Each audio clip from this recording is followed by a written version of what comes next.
Yes. Can I just two sweep-up points on the point that my Lord Mance raised about the relationship between the chargeability and the invoicing. The answer, my Lords, can be gleaned from Section 4 and Section 6 of the VAT Act. Very briefly, if you go to document 433, which is Volume 1, Tab 7 of the Authorities Bundles, the basic rule in Section 4, Subsection 1 is that VAT is charged on the supply of goods or services.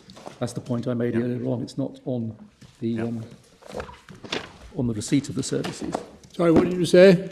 So I'm saying... You're saying it's charged on the date, on the time of the service? It's charged on any supply, and then you go to Section 6, which is page 436, that in subsections 3, 4 and 5 deal with that. So Section 2 is dealing with goods, so Section 3 dealing with services. Subject to Sections 4 to 14 below, a supply of services shall be treated as taking place at the time when the services are performed. If before the time applicable under subsection 3, the person making the supply issues a VAT invoice in respect of it, or if before the time applicable under subsection 2A, blah, blah, blah, he receives a payment in respect of it, the supply shall, to the extent covered by the invoice or payment, be treated as taking place at the time the invoice is issued or the payment is received. So it's invoice issued, payment of received, or supply of service, whichever is the later. Sorry, which were you reading from? Which page was that? Sorry, page 436, subsection 3 and subsection 4. Whichever is the earlier. Whichever is the earlier, that's right. Yeah, I mean, the reality is that even if you didn't issue an invoice, you're still liable. If you didn't charge anything, you'd still be charged by reference to the value of the Well, that goods was or the point I was services. trying to make when I raised the question about the time of supply. Sorry, your lordship's right, and I was behind the curve. But there's one exception to that, which is in subsection 5, completeness. If within 14 days after the time applicable, under subsection 2 or 3, the person making the supply issues a VAT invoice in respect of it, then unless he's notified the commissioners in writing, he elects to not avail himself of this subsection, the supply shall be treated as taking place at the time the invoice is issued. Yes, I see. So that's that. On the Commonwealth Authorities, work in progress, we'll look at it overnight. Thank you. Right.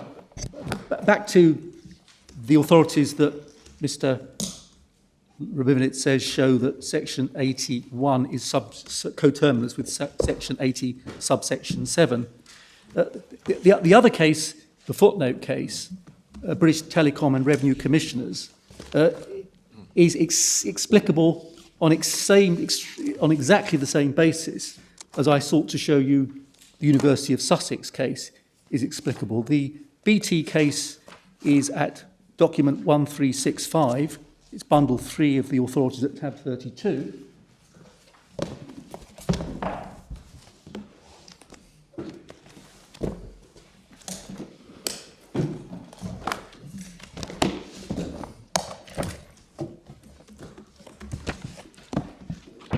Yep. Now, what this case was about is that it was a claim for repayment of output tax on the grounds of bad debt relief as a result of a directly enforceable EU rights under the 6th Directive. And during part of the period for which they were claiming bad debt relief, there was no statutory mechanism for claiming bad debt relief. And that then gives rise to the passage at page 86, which is document 1396. Paragraph 86, yeah. Paragraph 86.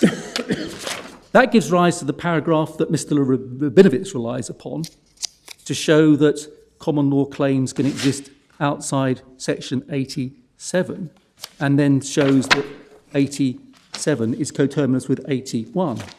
And he says, as regards supplied made during the first 9-month period, during which there was no bad debt relief domestic legislation in place, BT was, as I would hold, entitled nevertheless to enforce domestically its directive enforceable rights under Article 11C1 of the directive. There was some discussion in argument as to how the nature of the claim that it could have made, and I cannot see how it could have been made otherwise than of an English to common law restitutionary nature, in respect of which there would be a domestic limitation period of 6 years.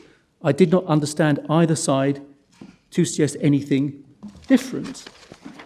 Now, the key thing to note, however, about bad debt relief is that, as with the input tax analysis that my Lord Neuberger applied in the Sussex case to say until input tax is actually claimed, it doesn't stop the output tax being due. So likewise, paragraph 126, the judge makes perfectly clear that that's the way in which bad debt relief works as well. The upper tribunal's view, succinctly expressed, was that Section 80 applies to cases where the taxpayer has brought into account as output tax an amount that was not output tax due. When GMAC and likewise BT made its supplies, it accounted for tax which was then due. The subsequent failure of the customer to repay for the supply gave rise to a bad debt and a possible claim for bad debt relief, which would be for the repayment of all or part of the output tax originally paid by BT.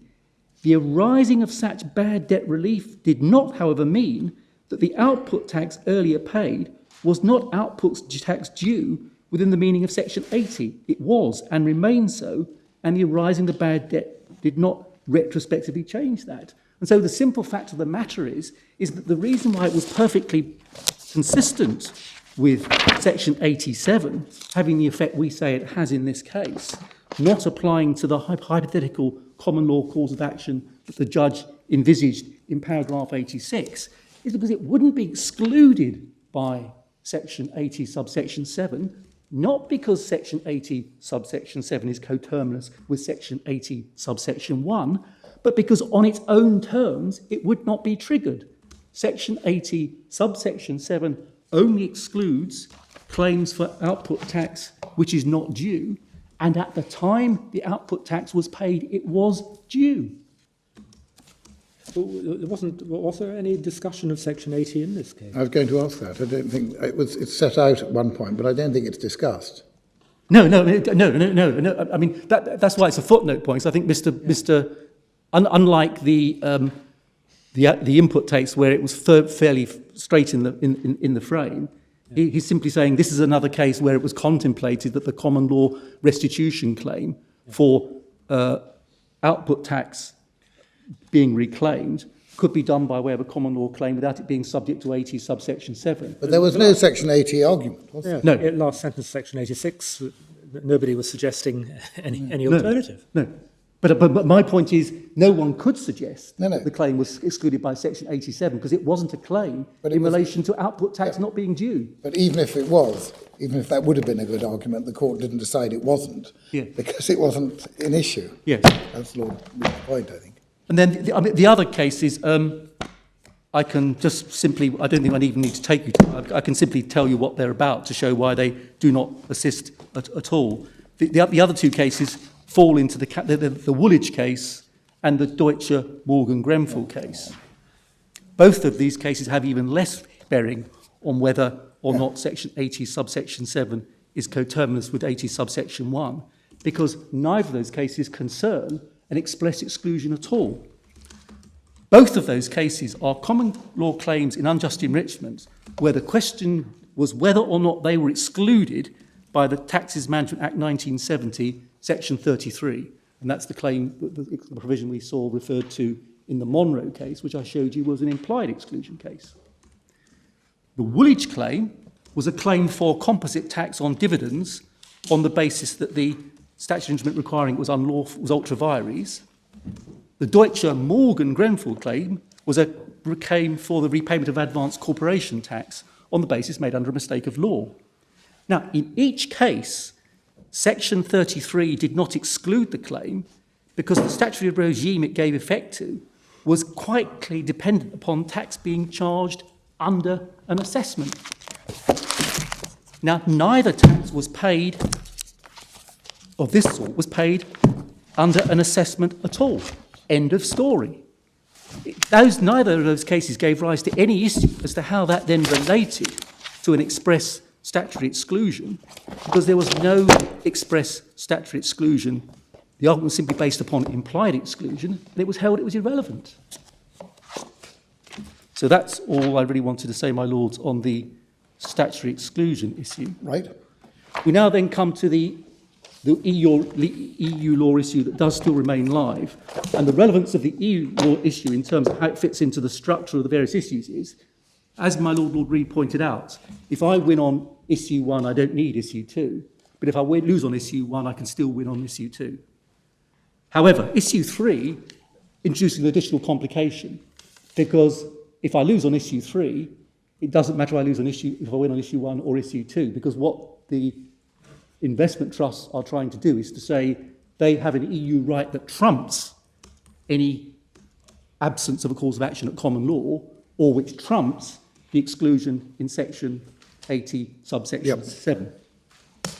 So you can win on 1 and or 2, but Lose fall on the fence on issue 3. Exactly, my lord. And there aren't many cases we need to look at, but there are a couple we need to look at quite carefully, because they are the only 2 cases at the European Court level that deal with the question that your lordships has before you. But before we come to them, can I, again, as I did in the initial submissions on statutory exclusion, can I start by developing a little what we say in our case about the principles applicable to this EU law issue? Point 1. Under what's known as the San Giorgio principle, a member state is required under European law to reimburse a taxpayer upon whom charges have been levied in breach of EU law. But, it's a critical point, in the absence of any EU law governing the mechanism for claiming repayment of taxes, and there isn't, it's for the domestic legal system to lay down rules and conditions under which those claims may be made, subject to 2 important caveats. The principle of equivalence, which the lordships will all be aware of, the principle that the mechanism the claim cannot be treated less favourably than rules and conditions governing similar domestic claims, and the principle of effectiveness, that is, that rules and conditions must not be such as to render the exercise of those rights impossible or excessively difficult. Point 2, subject to the domestic conditions for the taxpayer recovering undue tax complying with the principles of equivalence and effectiveness, they can be conditions as to what was described in San Giorgio as both substance and form. And I'll show you that passage briefly in a minute when I come to the authorities. Third point, which is very, very important, but this is common ground between the parties, the significance is very important. Subject to a limitation period not being introduced in a way which offends the principles of equivalence or effectiveness and legal certainty, as, for example, where it's retrospective, and subject to the length not infringing those principles either, one of the conditions which it is perfectly open to a domestic legal system to impose on a claim to recover tax levied in breach of EU law is a limitation period. And it's common ground that the limitation period of 3 years applicable to the manager's claim against the revenue is reasonable and is not such as to render impossible or excessively difficult the exercise of rights under EU law. In paragraph 75(4)(a), the investment trusts expressly accept, that's document 207 for your reference, they expressly accept that the 3-year limitation period imposed by the section 80 subsection 4 is EU law compliant. No question about that whatsoever. Thank you.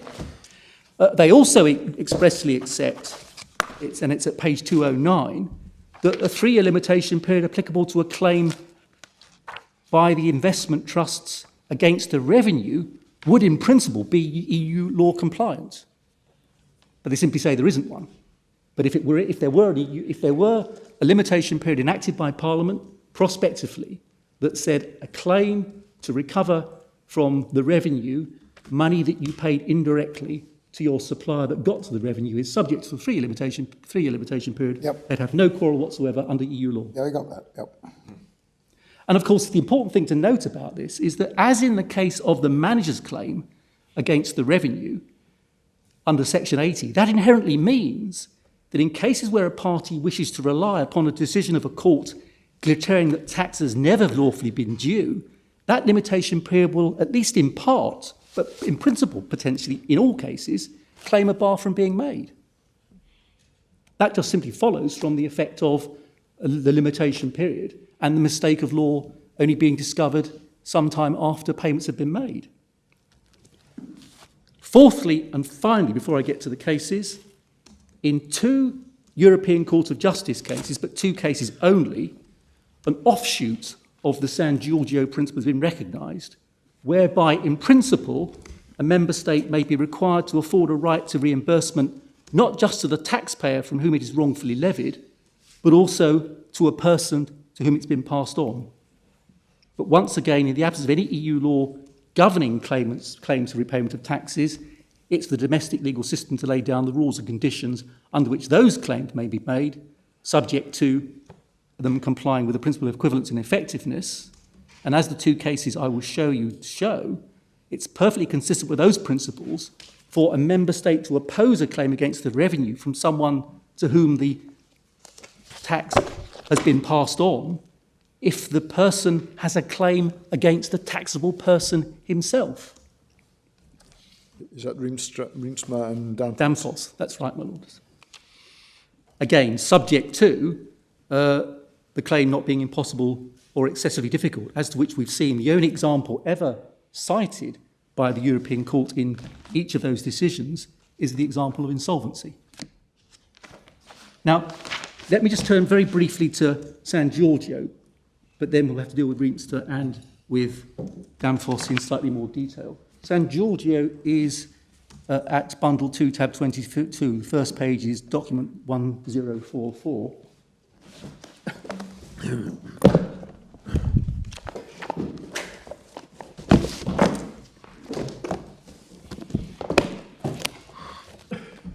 Thank you.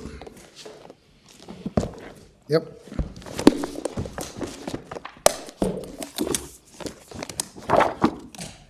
As I say, this is a proper pure San Giorgio claim, after which the name being taken after this case, because it's a case where it was a taxpayer. What was happening in... oh, sorry, I've given you the wrong reference. You have. Yeah, I have. This is Riemsma. This is Riemsma, yeah. I'm very sorry. It's tab 12. Thanks. Tab 12, page 663. Thank you.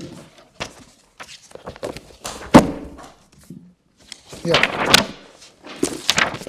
San Giorgio is a case where taxes were being... they were health inspection charges on imported meat, which were levied by Italy in breach of EU law. And so the taxpayer wanted to get the unlawfully exacted charges back. But the domestic Italian regime had a regime which took advantage of the defence of we don't have to pay back if they've been passed on, and had a domestic rule that presumed they'd been passed on in the absence of documentary proof to the contrary. And the question arose, was that inconsistent with European law? And really the only 2 passages I need to show you are paragraph 12 at page 680 and paragraph 14 at 681. It's probably easier for you, my lords, to read it.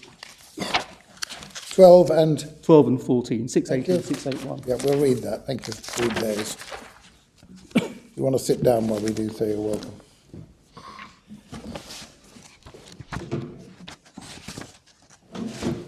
It may be quicker. Well,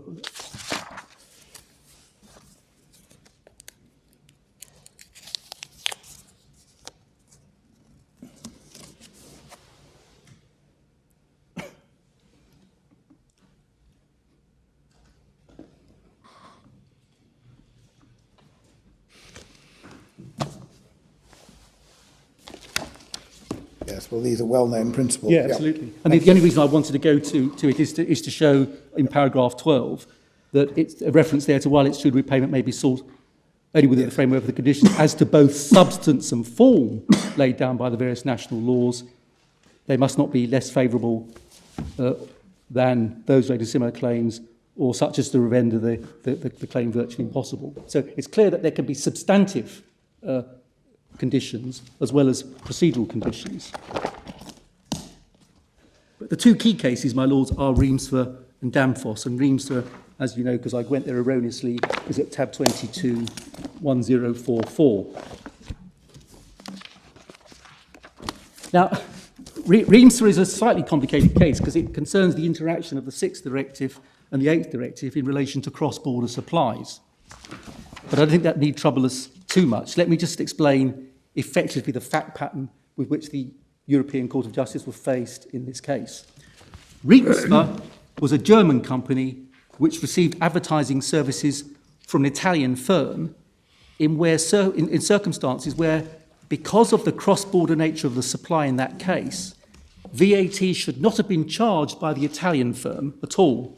Reamsford should have accounted for VAT on the supply in Germany. However, the Italian firm did charge VAT, which was paid by Reamsford, and then the Italian firm accounted to the revenue for that VAT in Italy. Reamsford then wakes up to what has happened and claims a refund from the Italian authorities, and it's a refund under a mechanism to do with circumstances in which, exceptionally, Italy would have been able to charge VAT to Reamsford. And it's rejected in the domestic court because the refund mechanism did not apply where tax had unduly been invoiced by the Italian firm. And what ultimately gets referred to the ECJ by the Italian Supreme Court are two questions. Did the 5th, 8th VAT directive require VAT, which had been charged incorrectly as output tax, required to be treated as refundable? And then a second, more diffuse question. Now, those questions, let me go to paragraph 16 is the place to look at the questions, paragraph 16 being at 1080.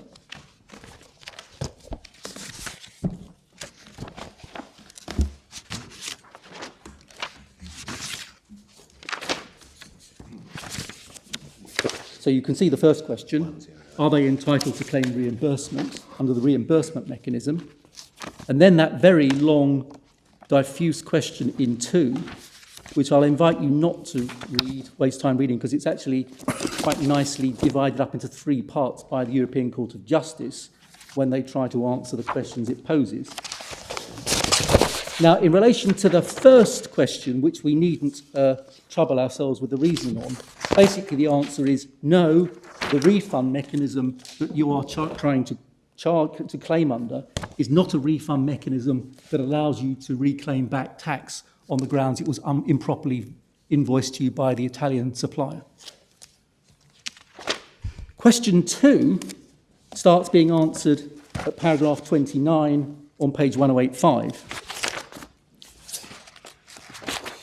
And it says, by its second question, the National Court is asking essentially whether in a situation such as that in the main proceedings, it's sufficient that the recipient of a service is entitled to request reimbursement of the VAT from the supplier which incorrectly invoiced that tax, who could then in turn seek reimbursement from the tax authorities, or whether such a recipient must be able to bring a claim directly against the authorities themselves.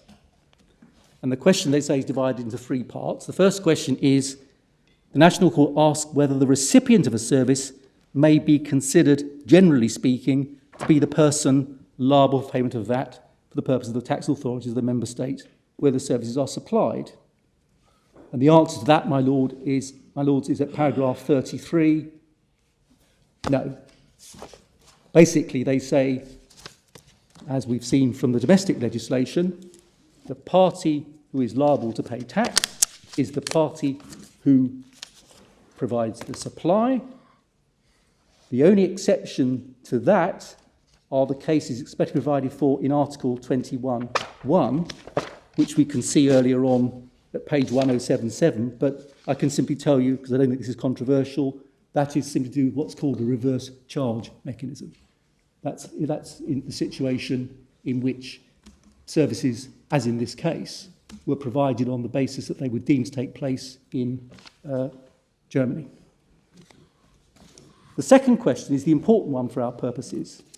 The National Court asked the court whether the common system of VAT and the principles of neutrality, effectiveness and non-discrimination preclude national legislation such as that in issue in the main proceedings, which does not entitle recipients of services to reimbursement of VAT by the tax authorities where that tax was not due, but was nevertheless paid by the recipient to the tax authorities of the member state where the services were supplied. Rienstra considers effectiveness implies that national legislation should not constitute an obstacle to the exercise of the right of reimbursement of sums paid by VAT in contravention of the applicable rules. And then we get the key paragraphs, my lords, 37 and following, which are just simply 37 to 42, which I'll simply run through and talk you through. So they say in 37, it must be pointed out that in the absence of community rules on applications for the repayment of taxes, it's for the domestic legal system of each member state to lay down the conditions under which such applications may be made. Those conditions must, however, observe the principles of equivalence and effectiveness. That is to say, they must not be less favourable than those relating to similar claims founded on provisions of domestic law or framed so as to render virtually impossible the exercise of the rights. Then it deals with not containing provisions about adjustment by the issue of the invoice. Paragraph 39 is an important one, though.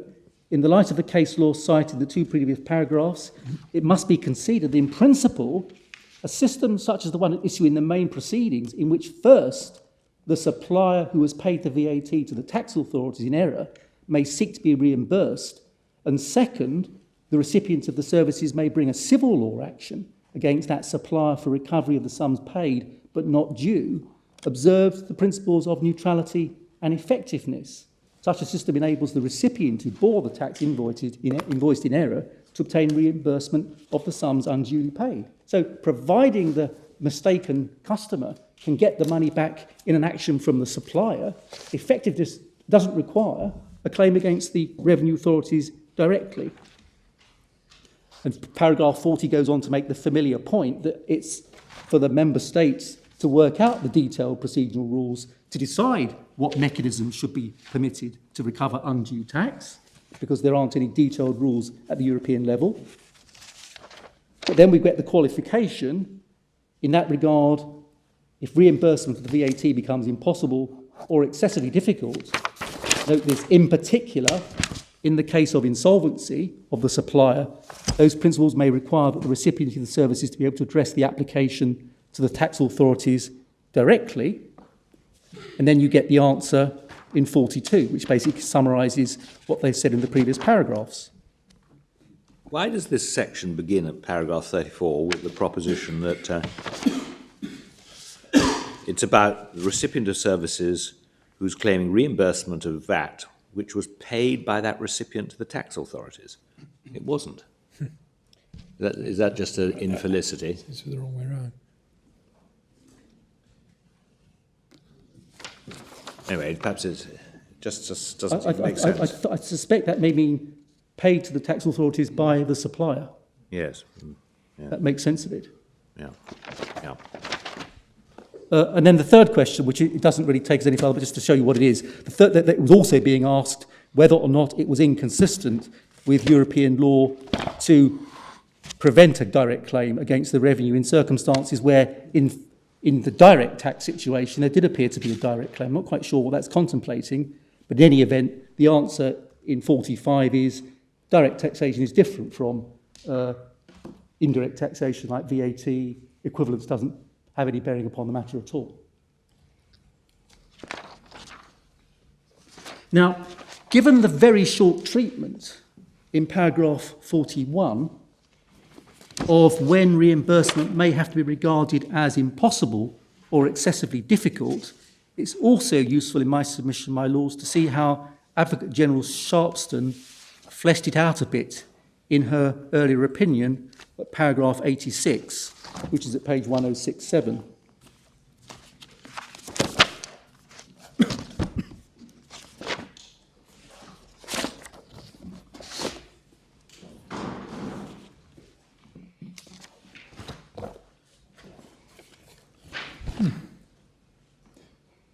And it's really the 86 second part of the paragraph. Consequently, there is no need to allow a direct claim by the customer against the tax authorities of the kind which Reemtsma appears to have attempted to bring.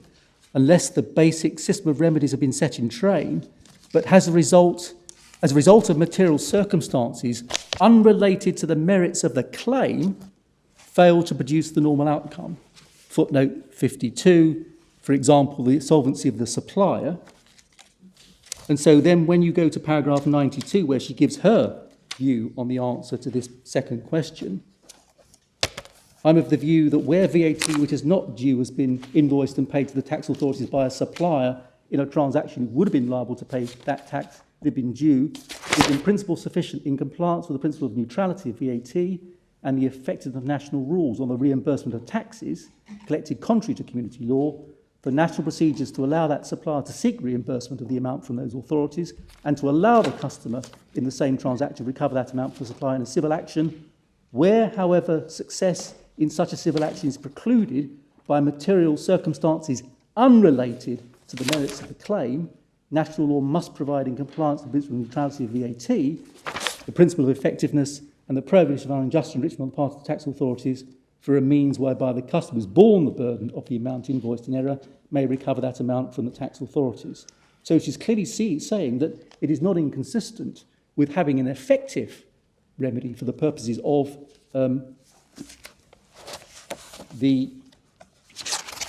this particular principle that then does away with any need for a claim against the revenue direct, for it to be subject to restrictions, providing they're concerned with the merits of the claim as a claim in its own right.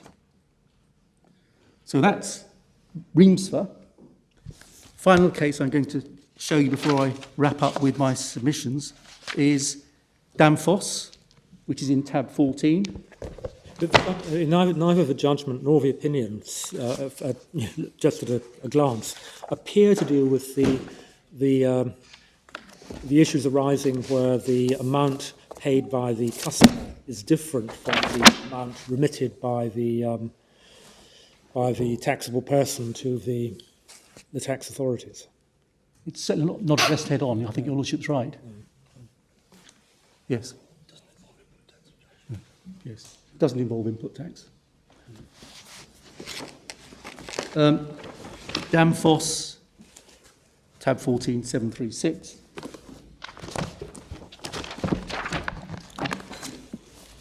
Basic facts of Danfoss.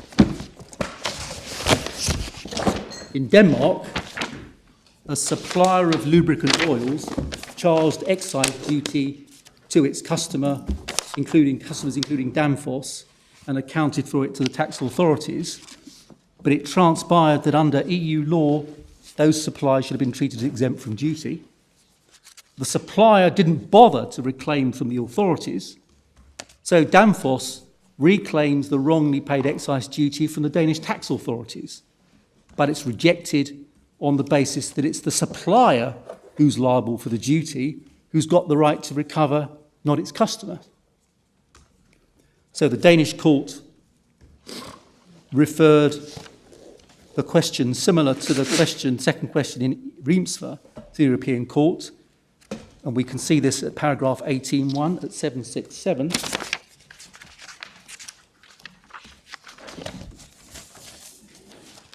Does community law, this is paragraph 18.1, does community law preclude a member state from rejecting a claim for reimbursement brought by an undertaking to which excise duty imposed contrary to a directive been passed on, where such rejection in circumstances such as those of the present case is on the ground it's not the undertaking that paid the duty? My Lord, there's also a second question concerning a claim for damages, which doesn't really need to concern us this afternoon. Okay.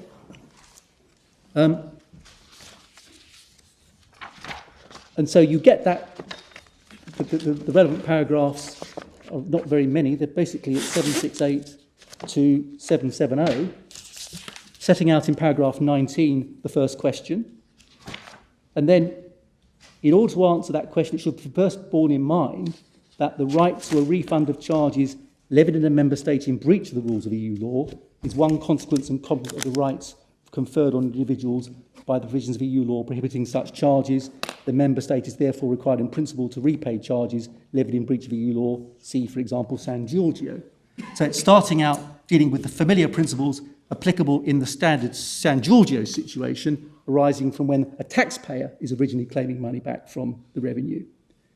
Then points out that by way of qualification to the entitlement to recover in that situation, by way of exception to the principle of the reimbursement of charges incompatible with EU law, the repayment of duties wrongly levied can be refused only where pay repayment would entail unjust enrichment of the persons concerned. That is to say, where it's established that the person required to pay such charges has actually passed them on to the purchaser directly. And so that's the European law of defence that enables in the English legislation there to be section 83 that entitles the revenue to say, won't pay you back unless you enter into reimbursement arrangements, as happened in this case.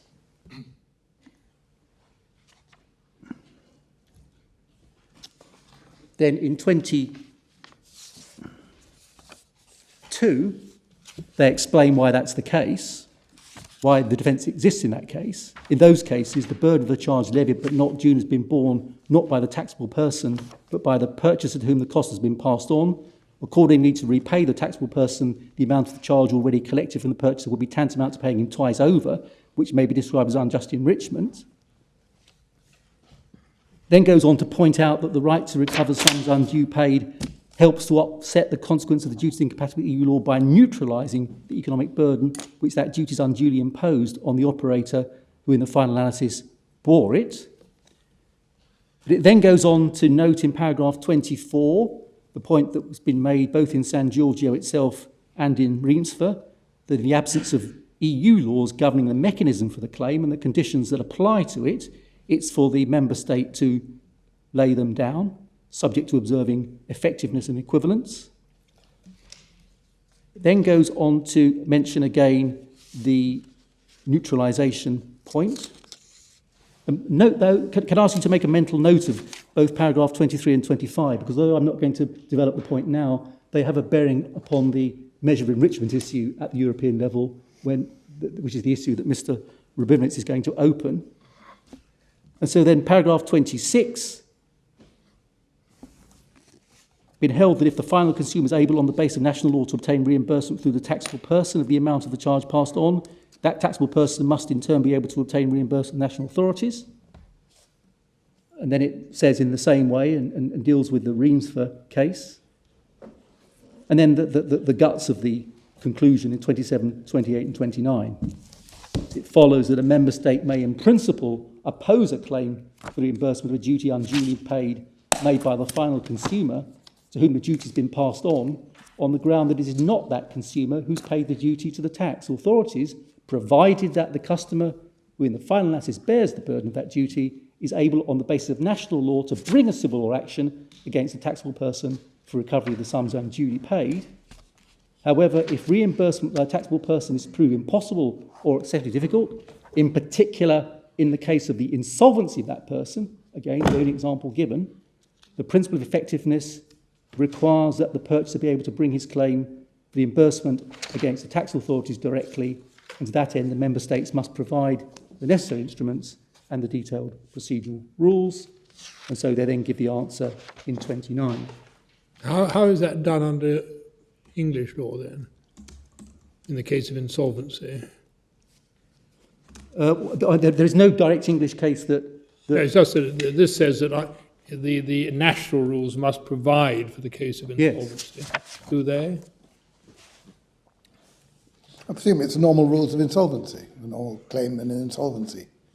Presumably on the basis of unjust enrichment. Yeah. In that Yeah, I mean, the argument is that you have to have a direct right in that particular situation. I mean, the argument would be that even though, as I would submit, unjust enrichment doesn't provide normally a claim against the revenue directly, English law would jolly well have to swallow and bite it in the case of insolvency. Yeah. But if you simply fail to make a claim against your own supplier, for example, because there was a 3-year time bar in your for recovery of VAT as between the supplier and the consumer, you could hardly then say it had become impossible after 3 years. Or in slightly different circumstances in this case, you can't bring it against the supplier because the supplier has got a change of resistant defence because he's subject to 3-year limitation period I've got your case. My question was slightly different. We can all think of ways in which English law might deal with it. Yes. But this seems to be an instruction to the English authorities to ensure that there is such a route, I just wonder whether they've done so. I would slightly question whether it's an instruction to sort of do so prospectively. All it will be saying is that in the event of a claim being brought which did involve a question of insolvency, by hook or by crook, an English court would have to find some way of giving a claim against the revenue. But the direct answer to your question is I'm not aware of any... No, well, that's what it says, and that's what they'd have to do. But it doesn't extend beyond the case of insolvency so far as the cases say at present. Yes, and we know not only does it not the only situation contemplated insolvency. I mean, one can think of other sort of factual situation. I mean, somebody just simply disappears off the planet, does a run. I don't know they're insolvent, or they just disappear. But in our respective position, what neither Danfoss nor Reamsfer contemplate is the availability of a claim against the supplier, which for some reason fails as a result of the defence on the merits. And because it fails as a result of the defence on the merits, they've got a claim against the authorities direct. You would have to say that it's only insolvency within 3 years, which is good enough. Yes. Mm. So can I mean, in effect, I mean, your Lordships are ahead of what I'm about to say because your Lordship have got the point. Though we do say there are two slightly different ways of doing it because Mr. Justice Henderson adopted a slightly different route. There are two analytical routes in our submission to the solution that EU law cannot possibly give the investment trust a direct claim against us as a matter of European law. The first way is to say that because, as in the case of Italy, English law does give them a claim against the supplier, the managers, to recover the wrongly paid VAT, you simply don't get into the territory of having a claim against the revenue because effectiveness doesn't require it. Now, as it happens, the investment trust didn't need to bring a claim against the managers for the £75 because, as a result of the mechanism in Section 80, subsection 3, the suppliers were required to refund the £75 as a result of being repaid the money by the revenue. But if, for example, the managers had decided they didn't want to play ball, there'll be a plain cause of action for money paid under a mistake of law against the suppliers, and the suppliers would have no possible defence of change of position in relation to the £75 because they'd have a right to claim under Section 80 against the revenue. Now, it's true, this is the point, of course, that Mr. Rabinovitz complains about, it's true that in the same way that the managers are not able to recover all the VAT from the revenue because of the dead period arising from the EU compliant time bar, the investment trusts would not be able to recover VAT for the same period from the managers, precisely because the managers have a change of position defence in respect of that claim as a result of the EU compliant limitation period, which prevents them recovering it from the revenue.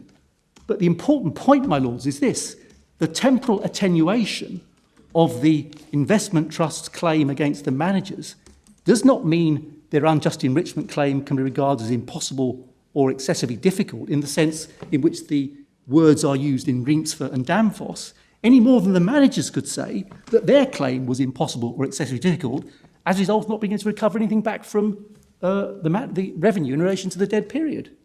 It's simply a defence on the merits, not something as put by the Advocate General Sharpston, something unrelated to the merits of the claim.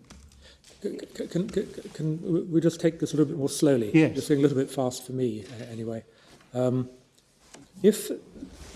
dealing here with there's cases about, firstly, the £25, secondly, the dead periods. Yes. So far as the £25 is concerned, if the ITCs were to claim that from the managers, Yes.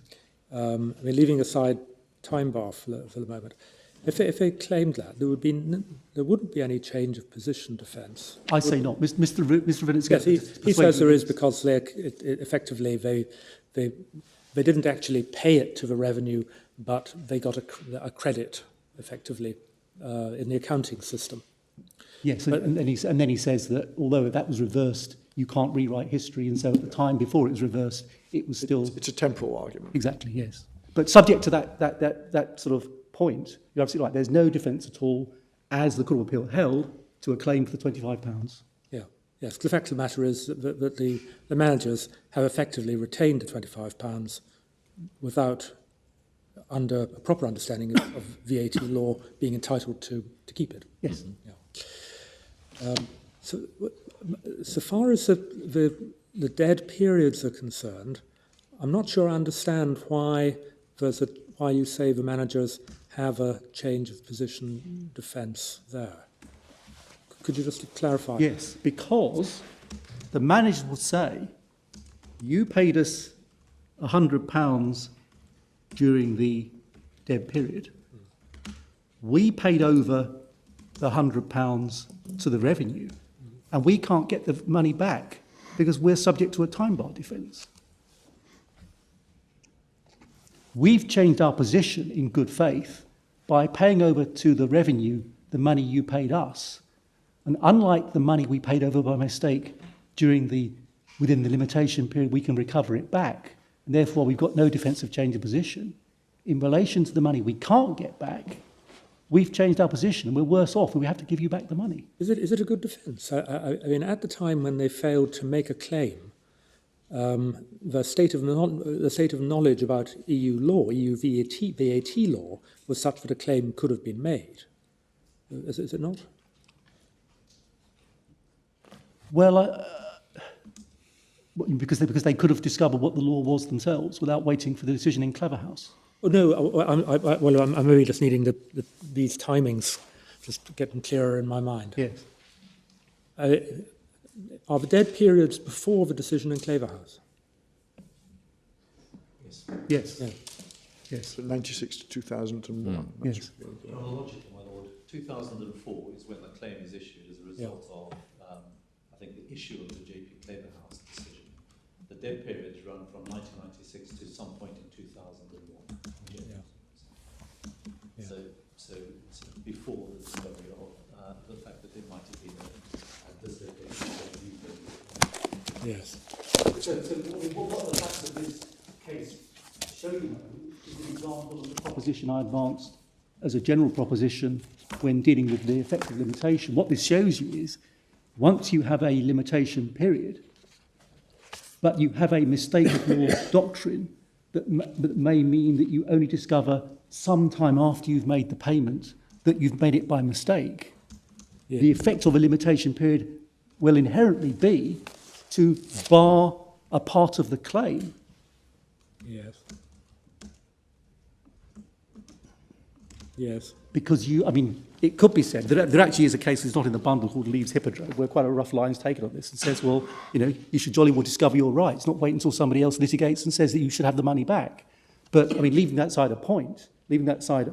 point aside, the fact of the matter is that it is not in any way, as I understand it, in dispute, because it couldn't be disputed, that even though, assumed for the sake of argument, the managers couldn't know about the entitlement to treat the supplies as exempt until they were told the answer authoritatively by the ECJ in the Cleverhouse decision, that doesn't alter the fact that because the limitation period bites, they cannot recover all the incorrectly paid VAT from the revenue.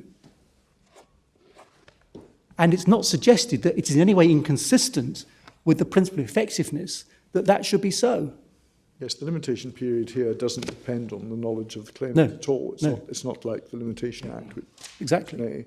So your position is that once the managers had paid the money over to HMRC and that money became irrecoverable by virtue of the time bar, yes, there was a change of position defence. Yes. Yes.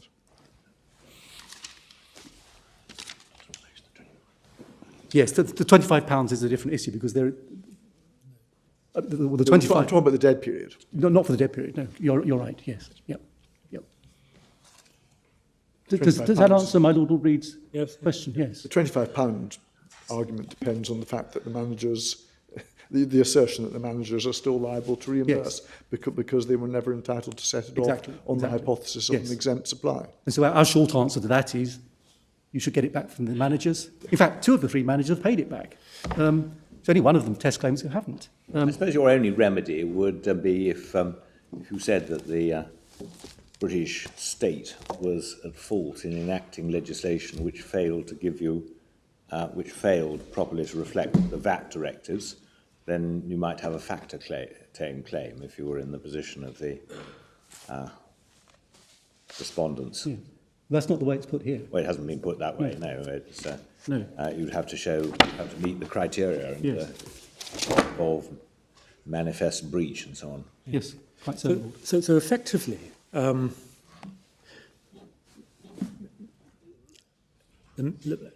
people became aware of this problem when the Claverhouse litigation began, according to the statement of facts, in early 2004.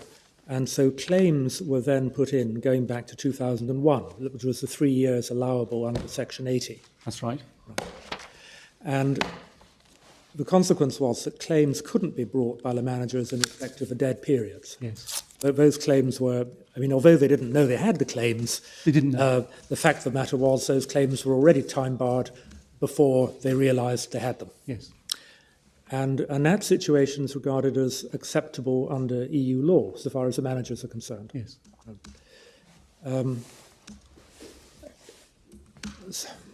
Well, in that case,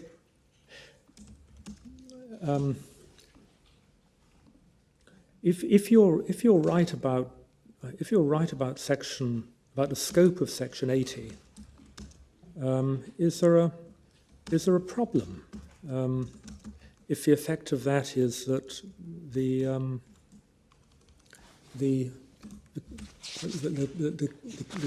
ITCs are shut out because no claim was made within 3 years. Well, Mr. Rabinowitz says it is, because Mr. Rabinowitz's analysis is that they say, that they make a couple of points, really. They say it will be absolutely clear that if English law didn't give somebody a remedy at all, they didn't give someone a cause of action, that there was no compliance with effectiveness. The fact that a claim is defeated by a defence is no different. And they simply say it's not good enough to rely upon change of position. That in itself, the fact that you are defeated by defence of change of position of itself shows you that for purposes of Danfoss and Riemser, they don't have an effective remedy. Well, what, does that argument possibly carry matters a little far? I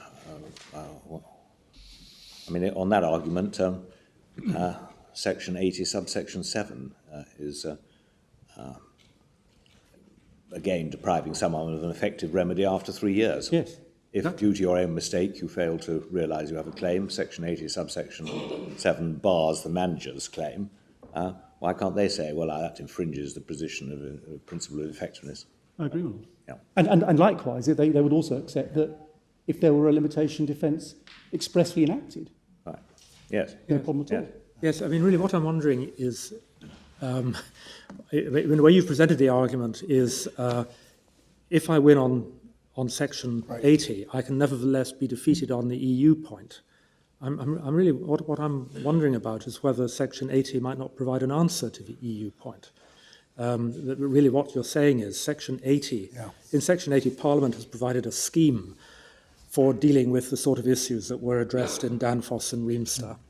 And the effect of that scheme is that the tax authorities repays the taxpayer subject to the taxpayer reimbursing the end consumer. Yes.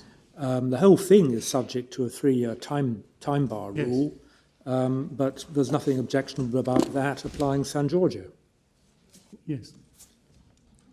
But I mean, so I'll leave Mr. Rabinowitz to develop it. But Mr. Rabinowitz's argument, which in my submission simply doesn't have traction, is that the minute you can point to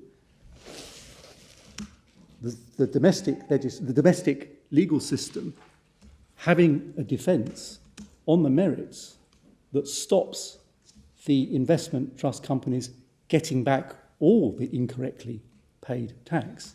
That in and of itself, despite the fact not involving any question of insolvency, means that for the purposes of the Danfoss principle, they don't have any effective remedy because it's excessively difficult for them to get money. Well, the only problem is a time bar rule. Yes. And there's nothing contrary to EU law in having a limitation Yes. period. I can only say I agree with your Lordship's analysis. Well, Can I just finish up with the second way? And this is the way, we don't need to put it this way, but actually, interestingly enough, the way in which Mr. Justice Henderson put it, and we can see this in 208, page 208 of the core volume, paragraph 76.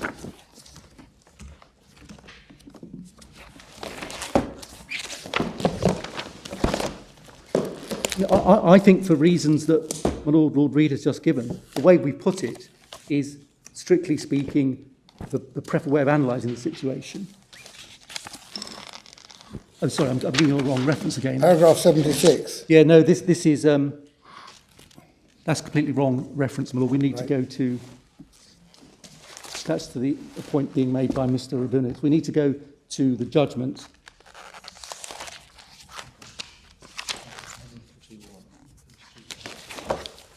.352. Mr. Rabinowitz says 352. Yes, that's right. It's paragraph 142. Thank you. Thank you. It is common ground that the EU law permits even San Giorgio claims for the reimbursement of unlawfully levied tax be subject to reasonable national limitation periods. It is also common ground that the 3-year cap was in itself a reasonable limitation period, fully compliant with EU law. The only respect in which it infringed EU law lay in the failure to provide adequate transitional arrangements. In the context of the present case, this failure was fully addressed by the further refund claims which the revenue allowed to be made for the accounting periods ending before the 4th of December 1996. It seems to me, therefore, that the principle of effectiveness should not be interpreted as requiring the UK to afford the claimants any right to recover VAT from the revenue which would not be subject to the same limitation period by analogy as that which would apply to claims by the managers to recover the same tax themselves. If this was not so, the claimants will be placed in a more favourable position for limitation purposes than the managers, even though the managers actually paid or accounted for the tax in its entirety to the revenue. Since the revenue have an EU law compliant limitation defence against the taxable persons themselves, it would, in my judgment, be anomalous and unreasonable if, in the name of effectiveness, EU law were to require the national court to make available to a person who's borne the economic burden of the tax a claim which would not be the subject of the same defence. So that is a slightly different way of analysing the situation. And just before I wrap up, just for completeness, the way in which Mr. Rabinowitz attacks this way of explaining why there's no direct EU claim against the revenue is to say, oh no, that's not acceptable. He says it is quite clear as a matter of European law, as it is, that you can't retrospectively introduce a limitation period. And what he says is that insofar as Mr. Justice Henderson was applying by analogy to the investment trust claim against the revenue, a shorter limitation period than the one which will apply to a cause of action in mistake at common law, that is a common law retrospective change to the claimant's disadvantage of a limitation period, and therefore offends against the principle of legal certainty.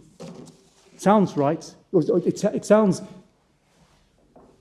So why is it retrospective in respect of the ITCs anymore? Well, because he says the claim against the ITC's claim against the revenue is not subject to Section 80 directly, and therefore it's subject to the ordinary limitation period.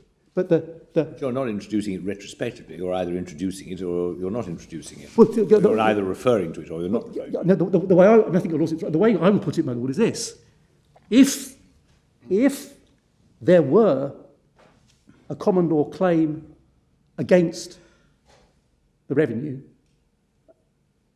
on the basis of unjust enrichment, on the grounds it was a freestanding claim because I lose on issue 1, then obviously it wouldn't be open either to the legislature or for a court to introduce an attenuated limitation period.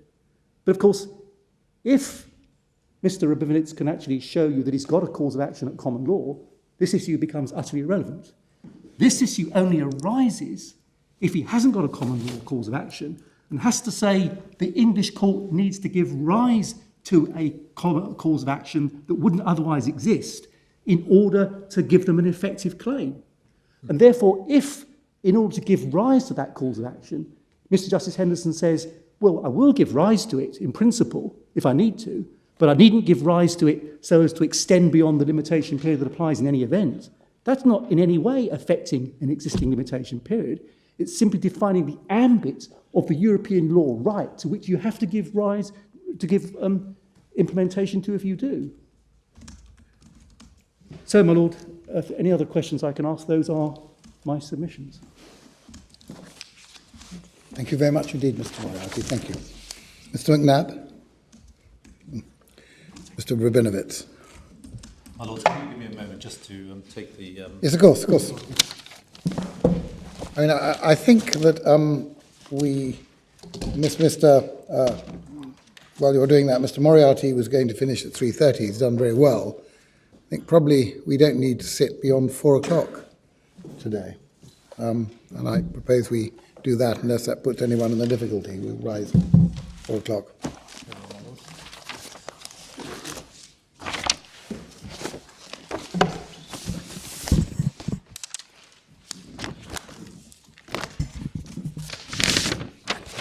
My Lords, my learned friend correctly identified there are 4 issues, on the first 3 of which I was successful in the Court of Appeal. Yes. That would be the issue relating to at the expense of, the issue relating to Section 80, subparagraph 7, and to the extent that that was necessary, well, I suppose I didn't need it, the European issue. Yes. The only issue where your Lordships have an appeal from me is on the extent of the enrichment. Can I deal with these issues in the same order that my learned friend dealt? That would be very helpful. My appeal. So far as the at the expense of issue is concerned, Lords, your Lordships are, as my learned friend said, obviously dealing here with, in a sense, the second of the bank financier questions identified by Lord Steyn, which this court in Benedetti and Sawiris identified as being the correct questions. First question being, was there an enrichment? Secondly, was it at the expense of the claimant? Thirdly, is there an unjust factor? And finally, when it comes to, as the fourth question, are there defences? Now, in this case, there is no dispute but that the revenue have been enriched as a result of unlawfully extracting tax to which they were not entitled. There is also no dispute that this, in relation to this enrichment, this was an enrichment where the claimant bore the burden of that enrichment. There is no dispute about either of those things. There is also no dispute that the revenue thus far have hung on to very substantial parts of that enrichment. And the first issue that your Lordship has to deal with is whether, in a sense, they can take cover behind at the expense of the client. Now, when this case came before Mr. Justice Henderson at first instance, there were no decided cases on this issue. Mr. Justice Henderson was the first decided case directly on this point. One had Philby, one had Bank Financier, and one had a number of other authorities which didn't directly address this point but pointed the law in one direction. There was also a very wide split in the academic community. And in case your Lordships were wondering, Mr. Justice Henderson was provided with any number of academic writings. I think there were 15 or 20 articles. They divided into 3 parts. On the one hand, you had Professor Burke's. Professor Burke said this whole idea that in relation to the at the expense of requirement, there is a rule against indirect payers is nonsense. There is no need for it at all. We're throwing up a burden where in circumstances where it is clear to the court that the expense is at the expense, where the enrichment is at the expense of the claimant, why wouldn't you give a claim? Yes, we can identify certain exceptions to that. For example, where there's a risk of double recovery because 2 people might bring a claim. Yes, I can identify an exception to it where there's a risk of leapfrogging. But in general terms, what on earth is this about? Why would you throw up this hurdle and this distinction between direct and indirect payers? So that's Professor Burke's on the one side. Spreading the web of unjust enrichment. Well, your Lordship could put it that way, but making sure that where there is an appropriate claim because someone has been enriched properly at your expense, Yes, that there isn't done it's incredibly wide conceptually. It could. Well, indeed. if there are no principles or limitations, you look at any transaction that's gone wrong and you say, well, I've got no immediate remedy, but someone down the line has benefited by the monies which I loaned Well, I or don't whatever. think, with respect, I don't think even Professor Birks would have gone that far. Professor Birks is looking at the kind of situation that we're dealing with here, and in Philby, and in Bank Financier, and indeed in Menela, which, in my respectful submission, has settled this question. And I'll come back to it, because the Supreme Court in this case has identified the approach that we take. But let's just go back to how this case develops. So on the one hand, you have Professor Birks saying there is no reason to have this distinction between direct and indirect. We plainly have to be careful how this develops because one can see issues which might arise and we need to deal with issues. On the other extreme, you have Professor Virgo. Professor Virgo maintained a position to the effect that there was a rule against indirect payments. It was a strict rule, so that unless you were an indirect payer, you could not have a claim in unjust enrichment. You would not satisfy the at the expense of requirement. Unless you're a direct payer. Unless you're a direct payer, I do apologise. You then had the editors of Goff and Jones, who came out broadly on the side of Professor Birks. They said, we can't see a good reason for an at the expense of indirect payer filter. As long as it's but as long as there's a necessary causative link between the payments, that is sufficient. Professor Burrows sensibly positioned himself in the middle of all of this. He said there ought to be a rule against indirect payers, but there should be exceptions to the rule. So Burke says indirect payers are in, but there are exceptions when they're out, and Burrows says they ought to be out, but there are exceptions when they're in. In effect. Great. Okay, thank you. So when we get before Mr. Justice Henderson, the Revenue are arguing for a clear, bright line. They say you're indirect payers, you're not entitled to a claim. And that is the legal issue that comes before Mr. Justice Henderson. Now, Mr. Justice Henderson goes through all the academic works. He looks at Philby, he looks at Bank Financier, and he looks at cases like Bannatyne, which you will see referred to in his decision, and he rejects the idea that English law creates a bright, clear line rule against indirect payers having a claim. Where he comes out is, in effect, where Professor Burrows was, in the middle. He says there should be a general rule against indirect payers, but it should be subject to exceptions, and he identifies criteria which should be applied to see whether the claim should be within or without at the expense of rule. And he effectively says about this case, in a passage I'm going to have to take you to because my learned friend, in a sense, didn't show your lordship's part of the key paragraphs there, you cannot find a closer nexus between the consumers, in this case, and the enrichment of the revenue. You could not identify a clearer nexus than the payment by the consumers and the enrichment by the revenue, because the whole VAT system is set up so that the consumers bear the burden of the tax, and the role of the taxpayer here is to collect the tax and transmit it to the HMRC. And that is, in effect, what has happened here. And so in a situation, the very purpose of which is that the consumer acts so as to collect the tax and pass it on, where you are the person who's borne the burden of the tax, the fact that it has, as it's expected to do, go through this process of the taxpayer, the supplier, collecting the tax for transmission on, and he has transmitted on, cannot possibly be a reason why you should not have a common law claim at unjust enrichment. Or at least it cannot possibly be a reason for saying that the enrichment was not at the expense of the consumer.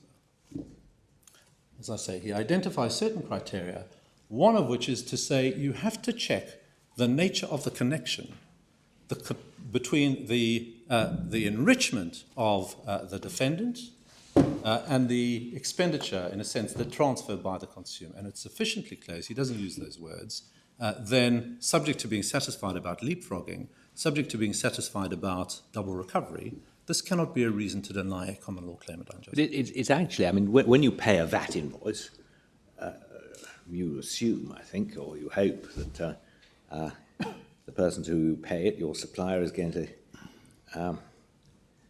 account for the revenue, but you actually haven't got a clue It may be complete fraud, his VAT invoice. He may not have a VAT registration at all. With respect, my lord, your lordship may be right that that may happen, but that's not this case. In this case, VAT was paid pursuant to provision in a contract which said pay VAT if due. It was paid and it was accounted for to the revenue.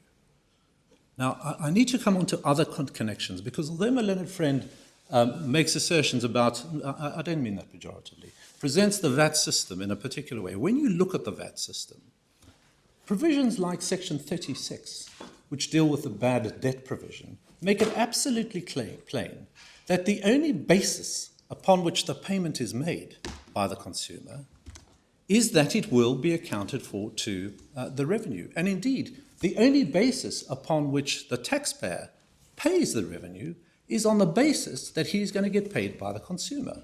And we know that because Section 36 says, if I don't get paid, if I as a taxpayer don't get paid, I'm entitled to get back what I paid you.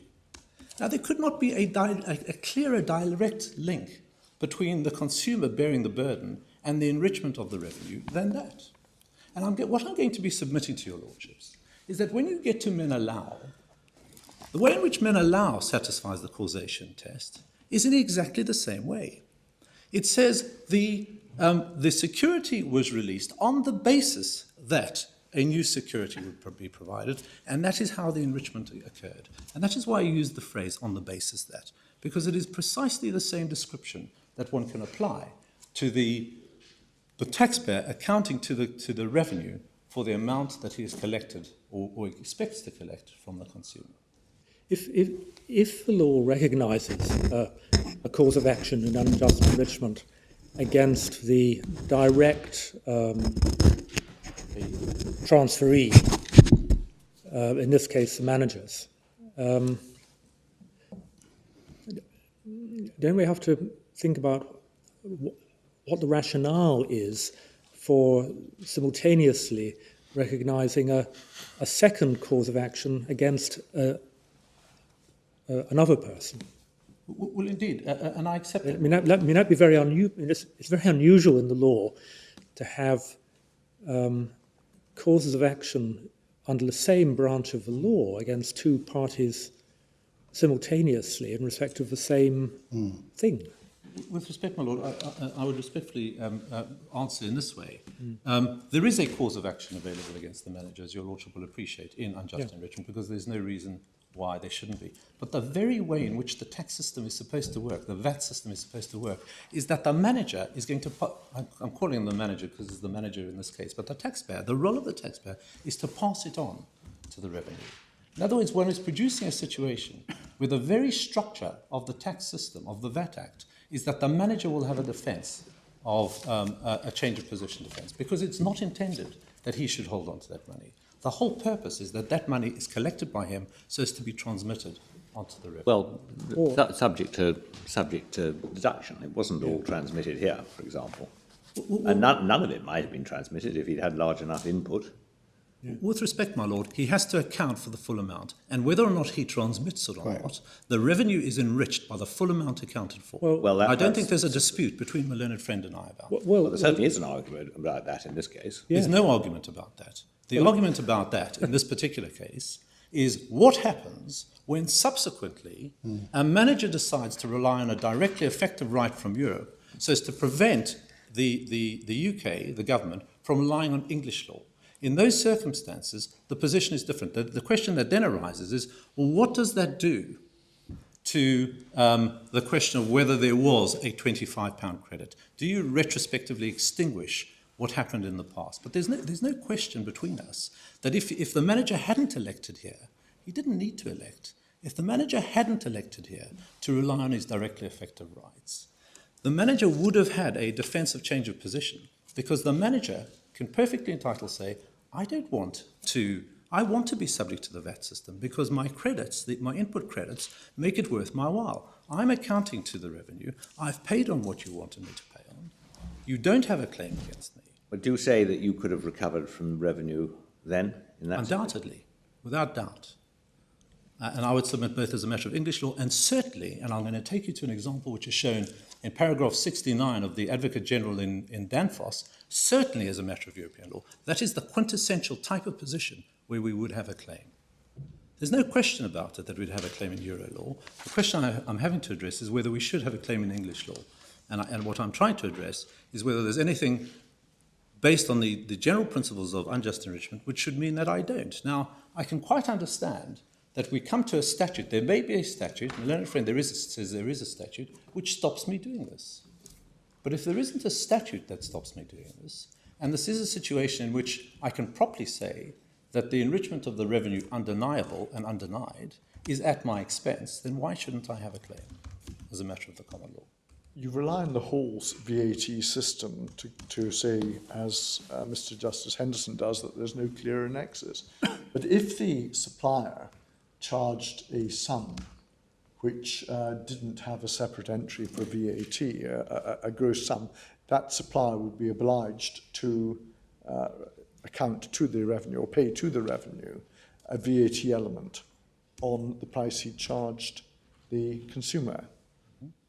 If at the end of the day the supplier realised, well, I didn't charge additional VAT, but I shouldn't have paid VAT at all, in that circumstances, are you saying that the consumer who hadn't been charged a separate VAT sum could go back to the supplier and say, well, you charged me X, but 17 or 20% of that was accounted for to the VAT, give it back to me? Well, my lord, I happen to know that there is a case which is going to come to the courts involving exactly that sort of point. But if the consumer was not in fact charged VAT because the contract did not include VAT, then plainly the consumer can't say, I have paid VAT which I shouldn't have paid. And it may not be open to the taxpayer, the supplier, to say, well, actually, I want to charge an extra amount of VAT. So your system depends, when you speak about the whole system, you're talking about the system where the supplier charges the sum that it wants for the product with VAT on top. Where the system charges an amount and actually accounts for that amount to the revenue. Charges on top of its basic price. As was the position here, where there was a Yes. contract Oh, which yes. says VAT if payable, that is the amount which was accounted for by the manager to the revenue, collected by the manager, partly paid direct, partly used to settle for an obligation owed by the revenue, and that's the amount which is subject to this claim. Now, I can see in the kind of claim that my Lord Hodge identifies, there may be issues of measurement as to what, if any, VAT was paid by the consumer which should not have been paid. We don't have that measurement problem. So I'm just trying to orientate our claim so your Lordship knows where the issues arise and what the issues are. The fact that the manager doesn't have to make an election, in my respectful submission, is quite an important point in seeing the relationship between the consumer and the revenue here. The manager did not need to make an election. If he didn't, the manager would have a perfectly good defence to say, I passed it on. I can't be obliged to elect to rely on a direct enforceable right. I'm entitled to elect not to, and you shouldn't have a claim against me. Now, as I say, that is exactly the scenario which the Advocate General in Danfoss says you should have Euro rights. Can I, however, come back to English law?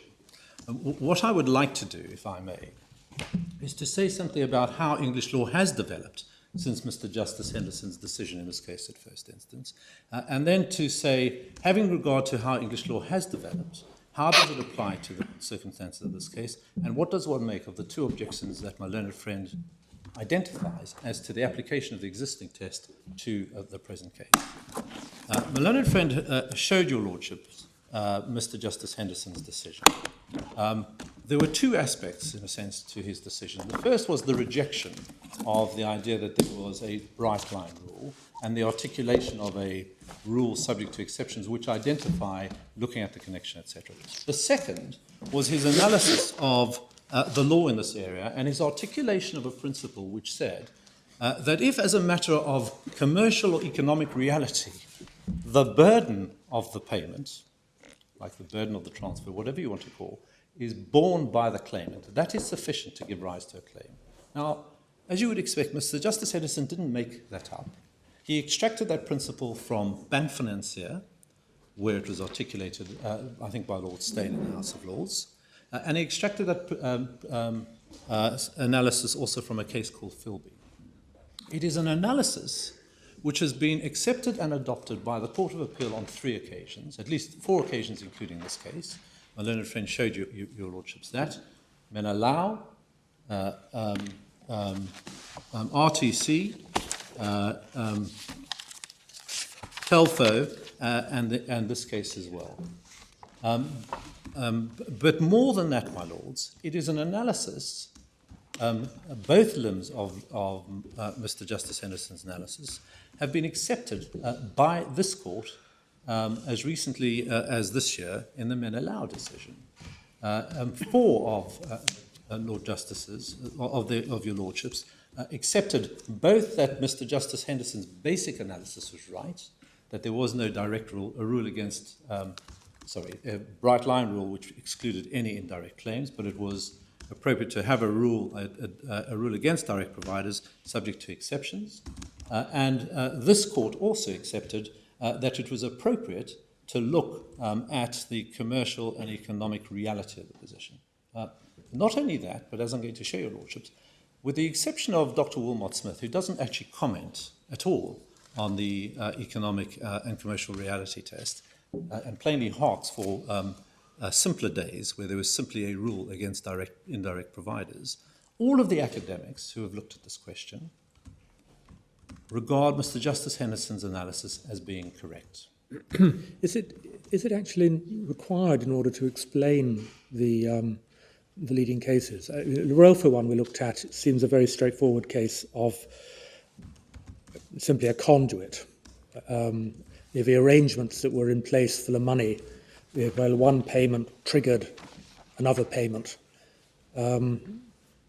seems fairly straightforward. Not really a question of economic reality, but looking at what in fact was going on. They're looking at the economic substance of what is going on. If that's what your lordship is putting it to me, then that certainly applies, and certainly applies to Menelau. Well, Menelau, I wonder if you ask what was the enrichment in Menelau? The enrichment there seems to have been the absence of any security over the property. And, if you identify, if that's the correct identification of the enrichment, yes, then it's blindingly obvious that the person at whose expense the enrichment exists is the person who would otherwise have had the security. Well, indeed, but it wasn't as a result of a direct transfer. The benefit was transferred to Miss Menelau by her parents. That enrichment, and that's, in a sense, your lordship makes the point I wanted to make, that enrichment moves from the bank. Now, what this court did in Menelau, was look at the substance, the reality, the commercial substance, I don't know how else to put it, of the position, and to say, well, you can either treat it as one substantial transaction or one taking a broader view as to what is a transaction, or you can say that as a matter of reality, there is no question but that the benefit moved from... But the two transactions, the two parts, were legally and integrally linked, i.e. they were legally conditional, and it just went wrong because they're not legally, with respect, they're not they were. legally. The bank was not prepared to release the parents' charge without a charge over the daughter's house.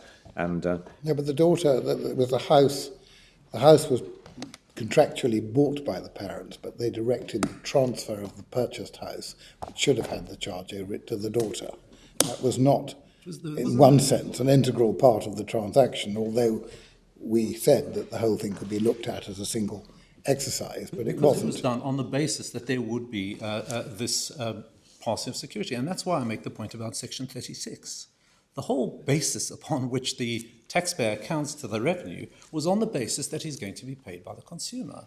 It's no different if one wants to take a wider view of transactions to what happens in Menelau. You do have separate transactions there, but you look at it and you say, as a matter of reality, what is happening here is one, I'm going to call it transfer transaction. I don't want to put too much weight on the particular word I use. And that is exactly, with respect, what has happened here. Now, my learned friend sought to suggest to your lordships that there is some distinction between the approach that has been taken by the Court of Appeal in the 4 decisions in which they've looked at this issue, of saying that you should look at the economic and commercial reality and the approach taken by the Supreme Court in Menelau. And in my respectful submission, that is a hopeless submission.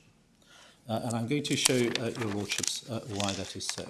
Can I invite your lordships, please, to go back to Menelau, which your lordships have at volume 3, tab 42, beginning at page 1727 of the authorities Bible.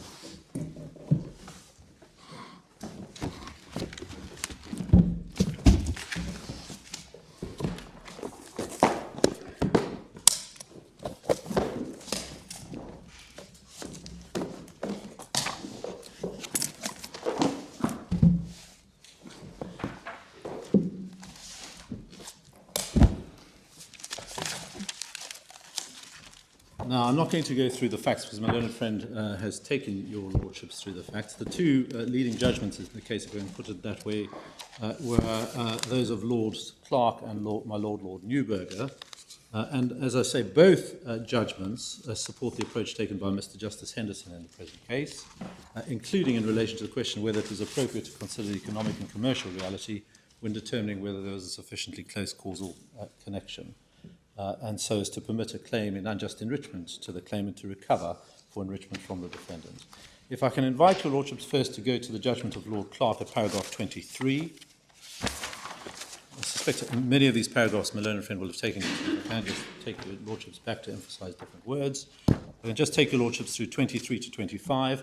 According to Goff and Jones and the law of unjust enrichment, the requirement that the unjust enrichment of the defendant must have been at the expense of the claimant reflects the principle that the law of unjust enrichment is not concerned with the disgorgement of gains by the defendant nor the compensation of losses sustained by claimants, but with the reversal of transfers of value between the claimants and defendants. I agree. In my opinion, the answer to the question whether Melissa was unjustly enriched at the expense of the bank is plainly yes. The bank was central to the scheme from start to finish and then identifies the facts. Paragraph 25, as I see it, the two arrangements, namely the sale of Rush Green Hall and the purchase of Great Oak Court, were not separate but part of one scheme, which involved the bank throughout. I respectfully disagree with the judge. Then going on to paragraph 26, it's not, so far as I'm aware, in dispute that if the bank had received all the proceeds of sale from Rush Green Hall and had then readvanced the monies required for the purchase of Great Oak Hall, it would be entitled to succeed whether or not the readvance was to the Menelau parents or to Melissa.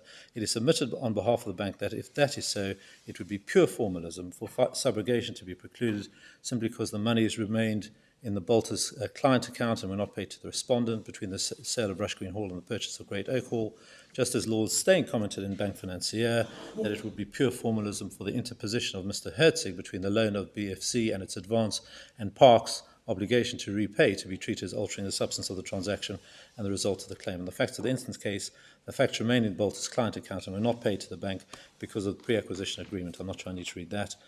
Paragraph 27, I would accept those submissions which support the conclusion in paragraph 24 above.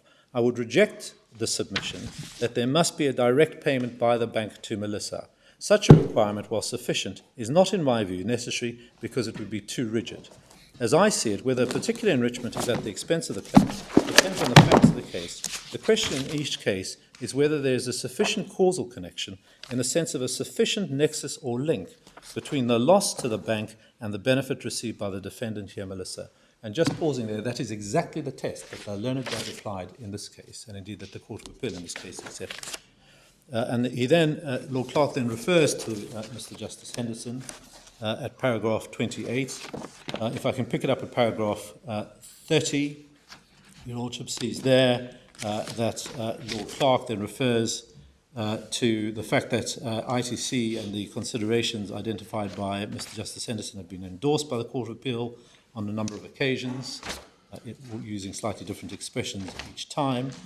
And then just looking at paragraph 31, which I don't think you were shown, further in his judgment, in this case, Lord Justice Floyd described Mr. Justice Henderson's approach as thoughtful and valuable, and in TFL he said this about Mr. Justice Henderson: I agree with Henderson J. that these are relevant considerations in deciding the question of whether an indirect benefit was conferred at the claimant's expense, but the various factors to which he refers are not, and were not, I think, intended to be rigid principles, far less can it be said that if one or more of the factors can be said to be adverse to the claim is necessarily doomed to failure.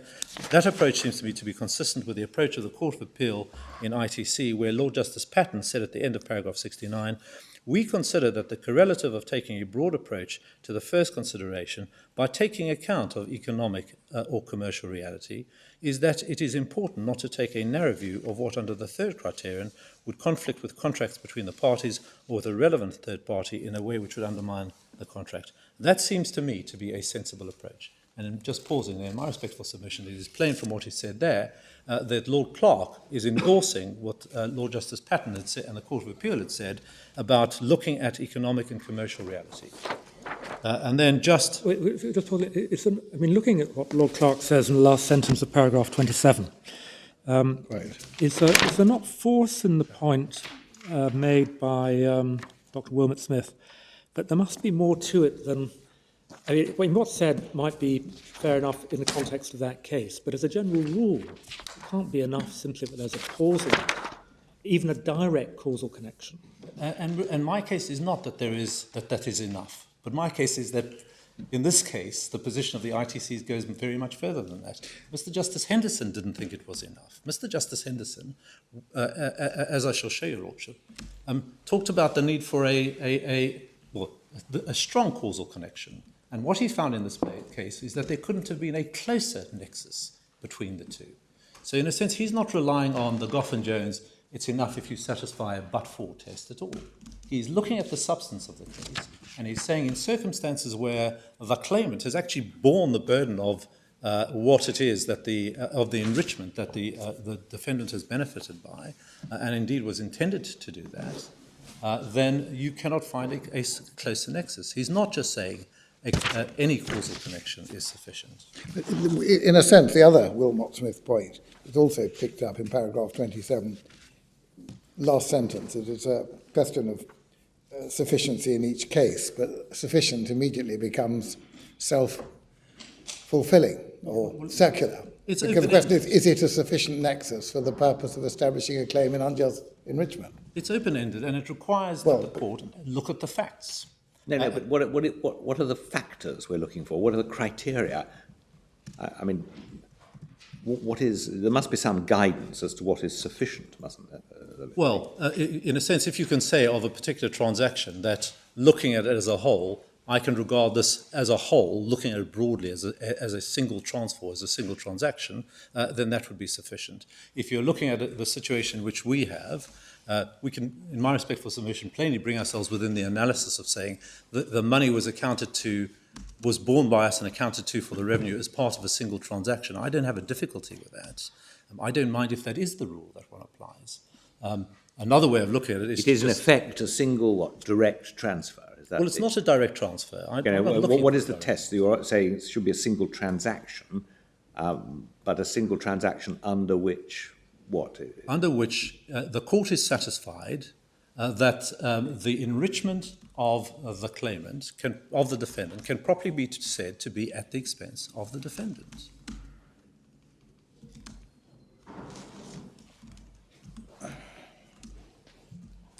And that does require that one look at the facts.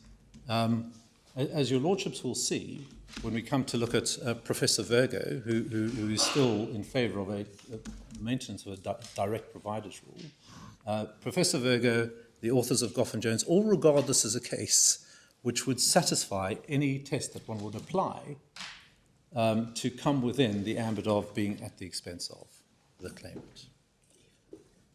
And indeed, as I say, even Professor Virgo accepts that. Have you got that reference? I'm going to take your lordship's to it. Yep. What academic comment has there been since Menelaus? Are you going to show us some? Not about, I'm not aware of anything on the Supreme Court decision. Well, I am aware of. Professor Virgo is very critical of Menelaus, and I think he supports my Lord Cornwall's position. He's a good friend, yes. Right. I happen to be speaking... whether that was the reason for the question. But Professor Virgo does not attack ITC. Professor Virgo regards Menelaus as being loose in a number of different respects, but not in relation to the way in which I rely on Menelaus for the purposes of ITC. Now, that was a lecture that he gave to the Chancery Bar Association. Yeah. I happened to be lecturing with him at the time, and I said I was not able to make the kind of criticisms of the Supreme Court that he felt able to make because I was about to appear in front of him. So where do we find this lecture? The lecture, I don't know. It was online for a while, but I don't think it is anymore. No, it is. It's still online. In Geo. Still online. We can find it somewhere, can we? Chancery Bar It's not going to be in our Association. bundles because it's about Menelaus, but we can get it for you. To whom was it? Chancery Bar Chancery Association. Bar Association. So we'll find it on the internet, right? I'm just coming back to Menelaus itself, though. Your Lordship sees, as I say, at the bottom of paragraph 31, Lord Clerk endorsing what was said by Lord Justice Patten, looking at the economic and commercial reality. He then says, just looking at paragraph 33, perhaps I should just read 32. There's scope for legitimate debate as to whether the correct approach is to adopt a narrow test with exceptions or a broader approach. However, it appears to me that whichever test is adopted, the result is likely to be the same. In any event, it is not, to my mind, necessary to consider the issue in this case, because, as the Court of Appeal made clear, the position is clear on the facts of the instant case, which is concerned only with the first of Mr. Justice Henderson's relevant considerations. In a case in which more such considerations were relevant, it would be necessary to have regard to a number of different factors, probably with no presumption one way or the other, where the starting point is. In short, I agree with the approach of the Court of Appeal. In particular, the position is neatly described by Lord Justice Tomlinson as follows. And again, if your Lordships look at paragraph 58 of the quotation from Lord Justice Tomlinson, your Lordship sees, I am glad to be able to reach this conclusion. It gives effect to the reality of the transaction, whereas the conclusion of the judge, in my respectful submission, amounts to a pure formalism, which Lord Steyn has, in this context, deprecated.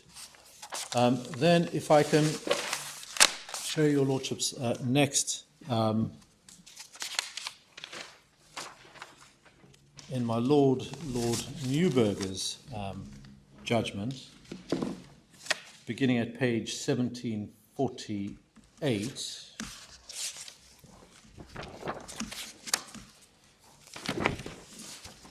just to begin by showing your Lordship's paragraph 61, my Lord Newburger refers to the 4 steps, but he also says this.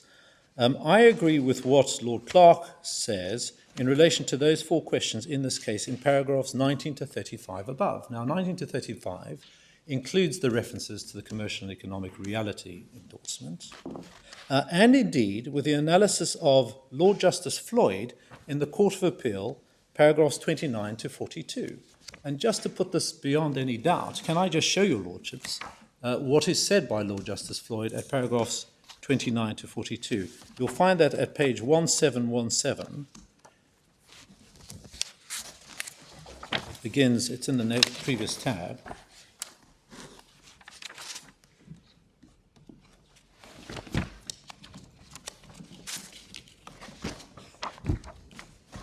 And the main point I want to show you, Lordship, is that it's in this part of Lord Justice Floyd's judgment where there is an endorsement of Mr.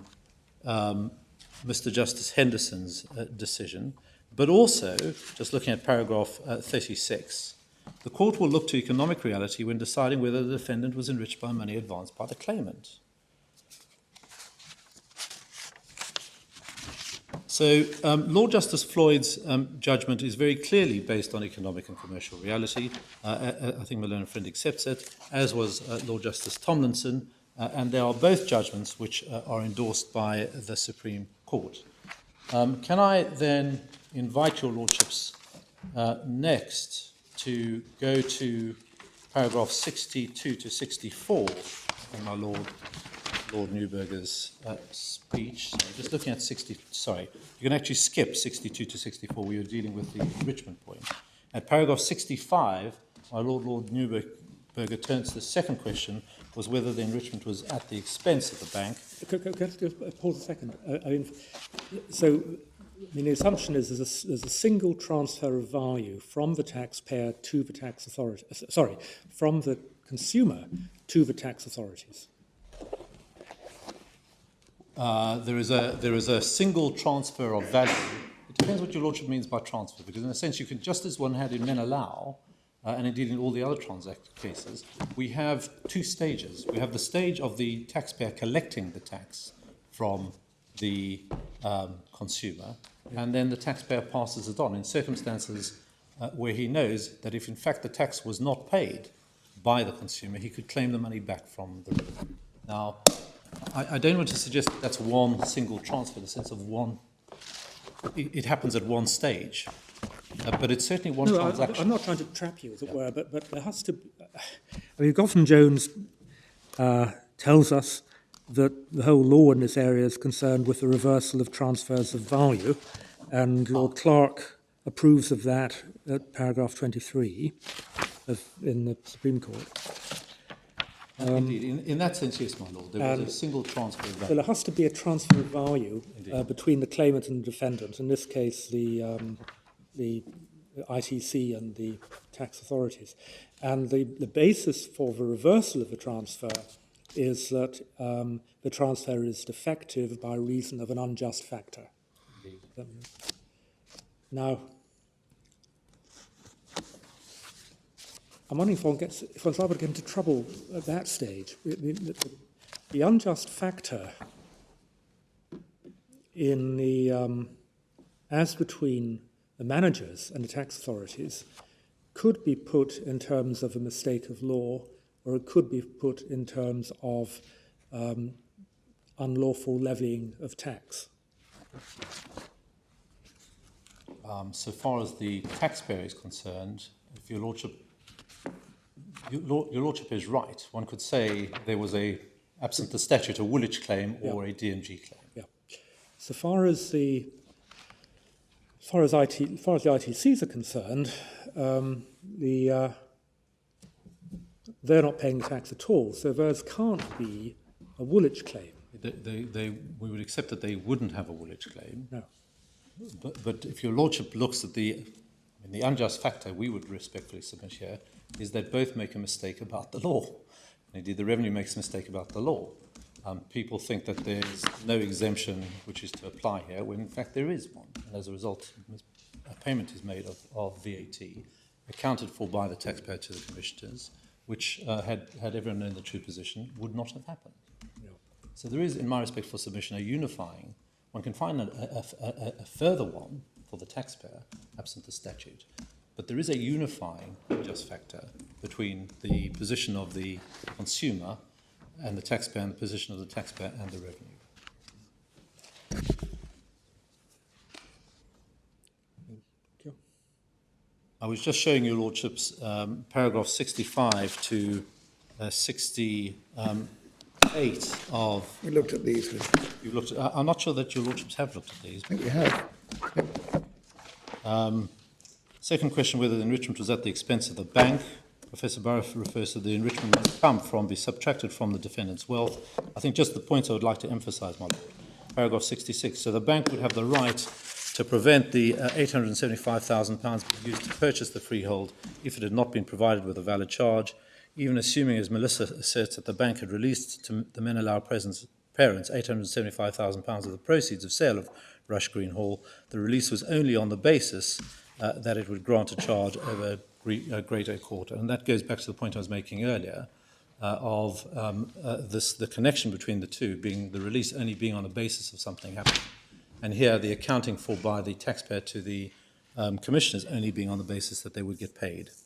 And then in paragraph 67, my Lord Neuberger says that the conclusion reflects the realistic approach of the House of Lords in Abbey National, and then concludes in paragraph 68 that it is at the expense of the bank. So in my respectful submission, one does have an endorsement of the approach of looking at the economic and commercial reality. And in my respectful submission, my lords, if what my learned friends are saying is that one should turn one's eyes away from the economic and commercial reality when deciding whether the enrichment should be regarded as at the expense of the claimant, then in my respectful submission, that is not a course that the English law would adopt. Why should English law turn its face away from looking at the economic and commercial reality of the position?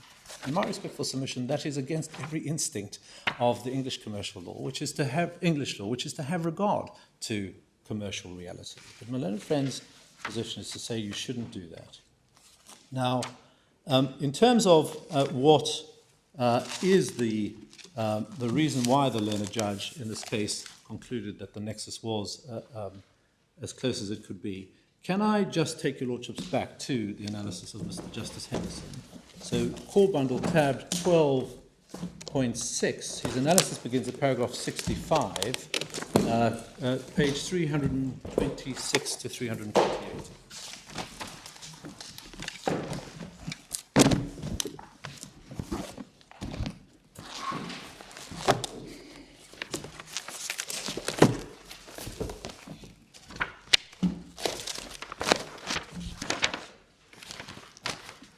And just picking up, my learned friend I think took you to these paragraphs. Your lordship see at paragraph 65, Mr. Justice Henderson has been looking at Philby and refers to the fact that the Court of Appeal in that case was looking at the reality of the position.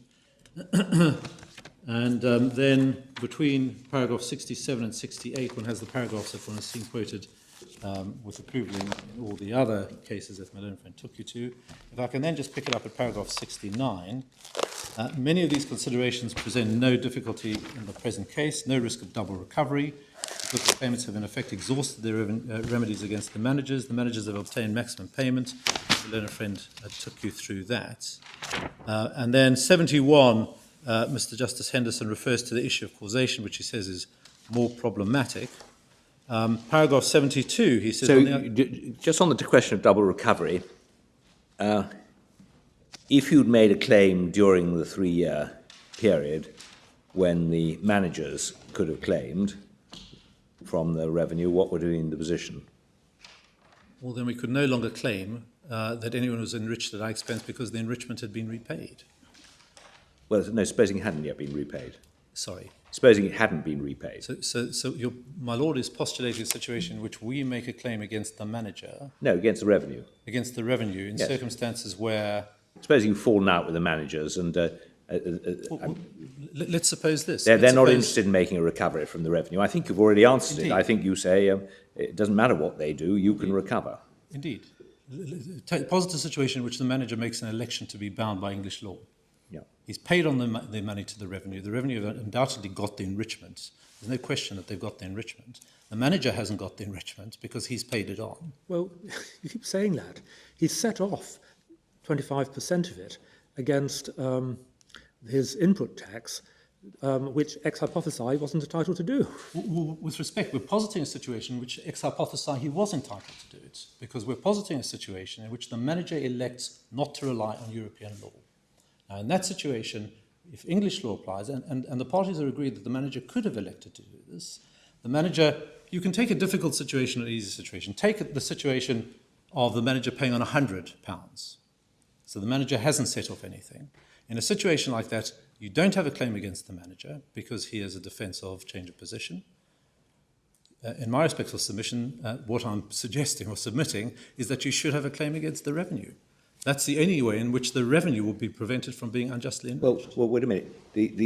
Let's just postulate that the manager is not interested in making a claim because actually it's one of these situations which does arise occasionally when your input tax is bigger than your output tax, right? Well, on that basis, the manager says, I'm not going to make a claim, I've done very well. I've actually recovered something from the revenue. I've recovered input tax, which I otherwise wouldn't have recovered. So I'm £25 in pocket.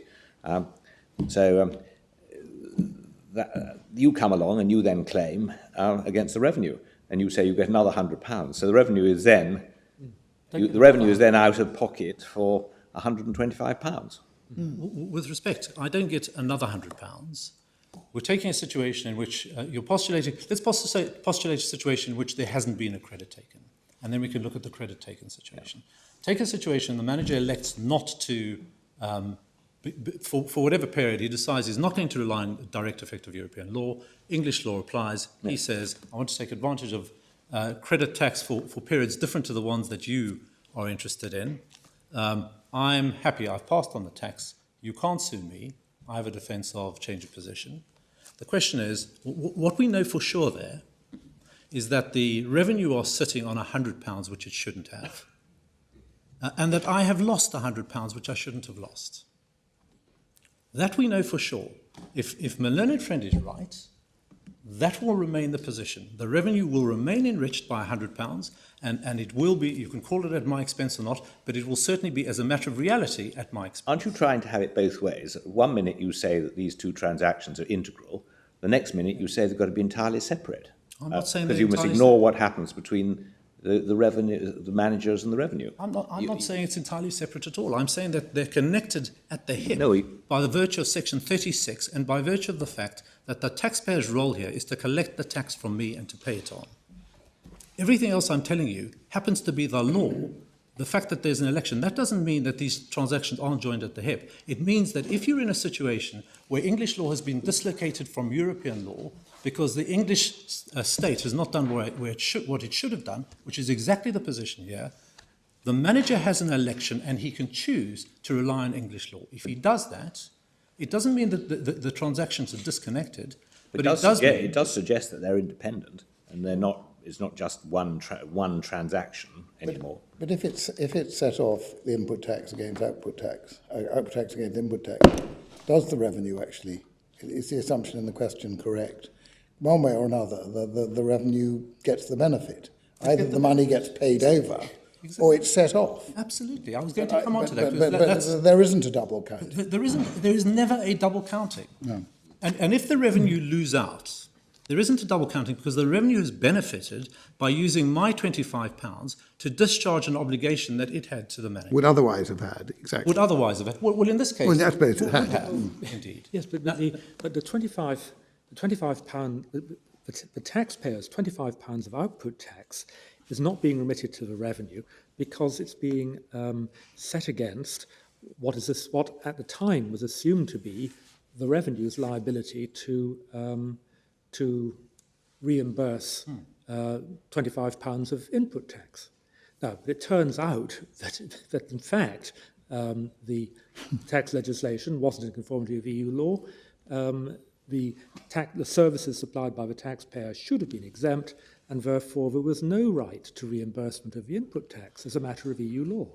My Lord is positing a different situation from that posited by my Lord Mans. My Lord Mans is positing a situation in which the manager elects not to rely on direct effect. So there's no need to go back and reconsider it.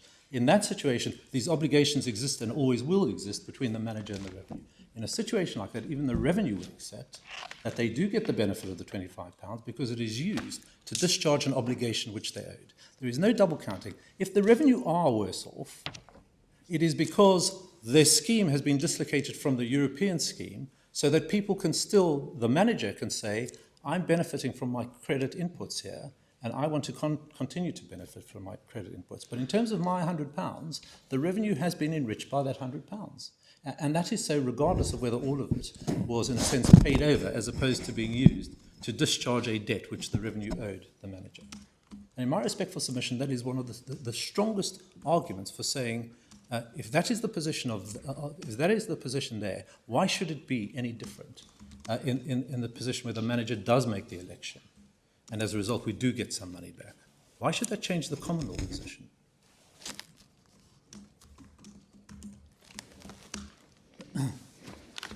My lords, I'm running out of time. Can I just take your lordships for today? We don't have to finish on the dot, but...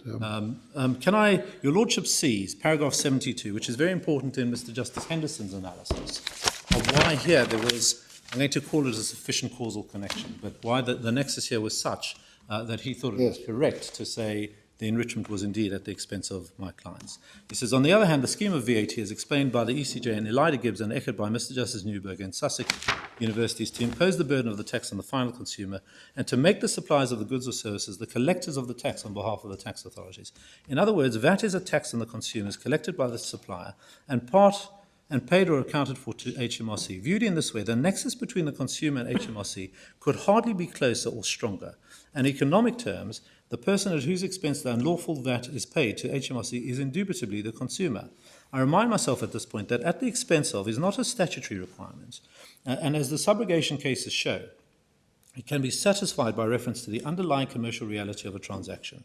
To recognise that the test is satisfied in the present case would not, as Mr. Swift said, be to dismiss the structure of the VAT legislation as mere formalism, but rather to give due weight to the economic reality which explains and underpins the structure. And if I can just take your lordships back to look at what was said in Sussex University.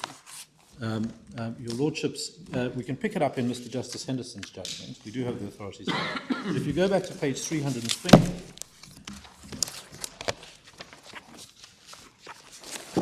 Yeah. First, paragraph 48, there's the quote from Mr. Justice, citation from my Lord Newberger's judgment at first instance, University of Sussex. In the field of VAT, the function of a taxpayer, such as the university, at least where it is not the final consumer of a good or service, is to act effectively as a tax collector for the commissioners.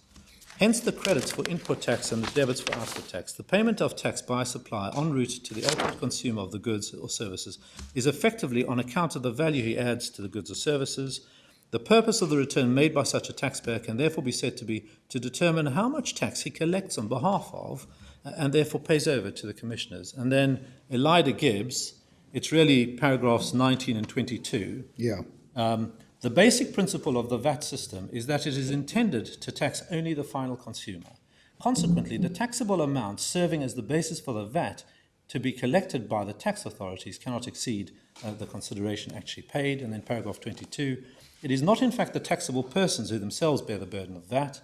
The sole requirement imposed on them when they take part in the production and distribution process prior to the stage of final taxation, regardless of the number of transactions involved, is that at each stage of the process they collect the tax on behalf of the tax authorities and account for it to them. Now, I'm not suggesting there is an agency relationship. No. And I'm not suggesting there is a conduit relationship. What I'm relying on this for is to identify the reason why the learned judge, in my respectful submission, entirely correctly, said he could not think of a closer nexus than there is here between the consumers having to pay these amounts and the revenue being enriched by them. Can I just put another point, going back to my hypothesis that the managers elect to pay VAT and to recover import tax and stand by domestic law. In that situation, haven't the consumers, aren't the managers unjustly enriched at the expense of the consumers, because the consumers have enabled the managers by making a payment. The ITCs have enabled the managers to set off something which they otherwise wouldn't have been able to set off. My respectful submission, no. They have accounted for the full amount to the revenue. They have accounted to the revenue for £100. If they get the £25, that is pursuant to English law regulations, which entitles them to a credit as a result of an input which they have paid for. So there is no respect. No, but in I which... mean, as against the consumers and the managers have put the consumers in a position, indeed the consumers are, the ITCs have put the managers in a position where, as a result of their mutual mistake that VAT was due, the managers are now able to recover input tax, maybe £100 of it, not just 25, which they would never otherwise have recovered. Isn't that enrichment at the expense of the ITCs who the managers should never have invoiced for VAT? With respect, my lord, other than to say no, I'm not sure I can take it. Well, why not? I mean, because, it's a direct result. With respect, Wouldn't have been able to do it otherwise. With respect, it's an indirect result, because what happens here is there is a tax statute which the manager elects to apply.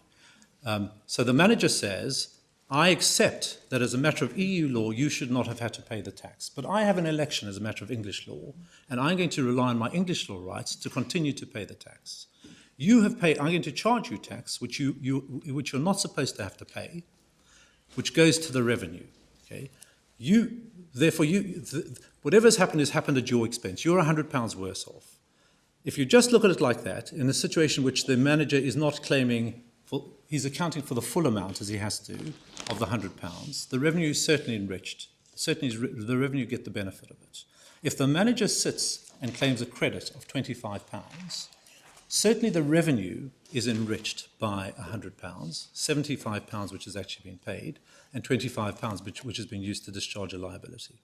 It is true that the manager is £25 better off, but he's not better off in a sense at our expense, he's Yes, better off. He should never have invoiced you. This was all a Why? mistake as between the two of you. With respect, he has every entitlement to invoice us because it's English law that he's entitled Well, I to thought the it. whole premises for this proceedings was that you only paid under some mistake. And mistake- once, as between you and the managers, Indeed. there is a mistake which can't be altered by the election, which the managers may, in their own interest, later make. If they choose to make such an election, they may improve their position against the revenue, but how do they improve it against the The ITC? mistake here was not knowing that there was a directly effective right, which meant that there could be an election.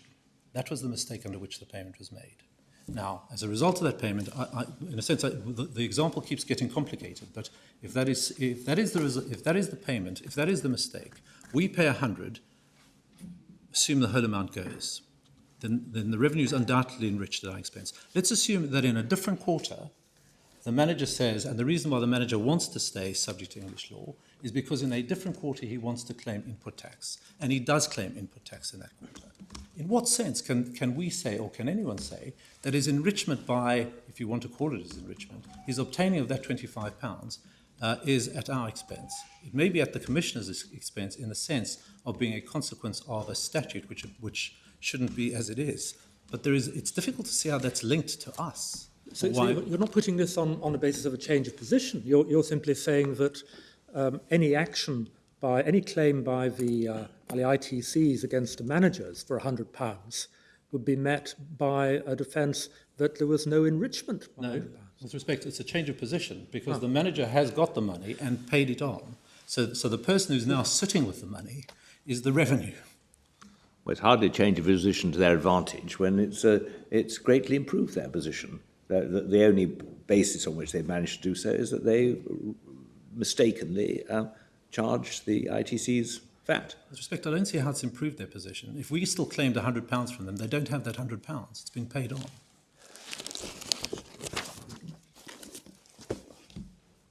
At a convenient moment. It's up to you if I could put it that way.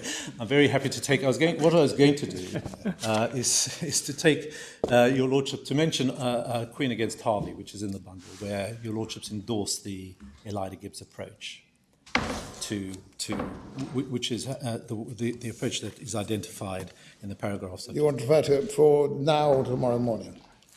Might as well do it tomorrow morning. As you say, it's up to us, and we'll say tomorrow morning. Very well. Thank you very much indeed. Court now adjourned. We'll resume again at 2 o'clock tomorrow.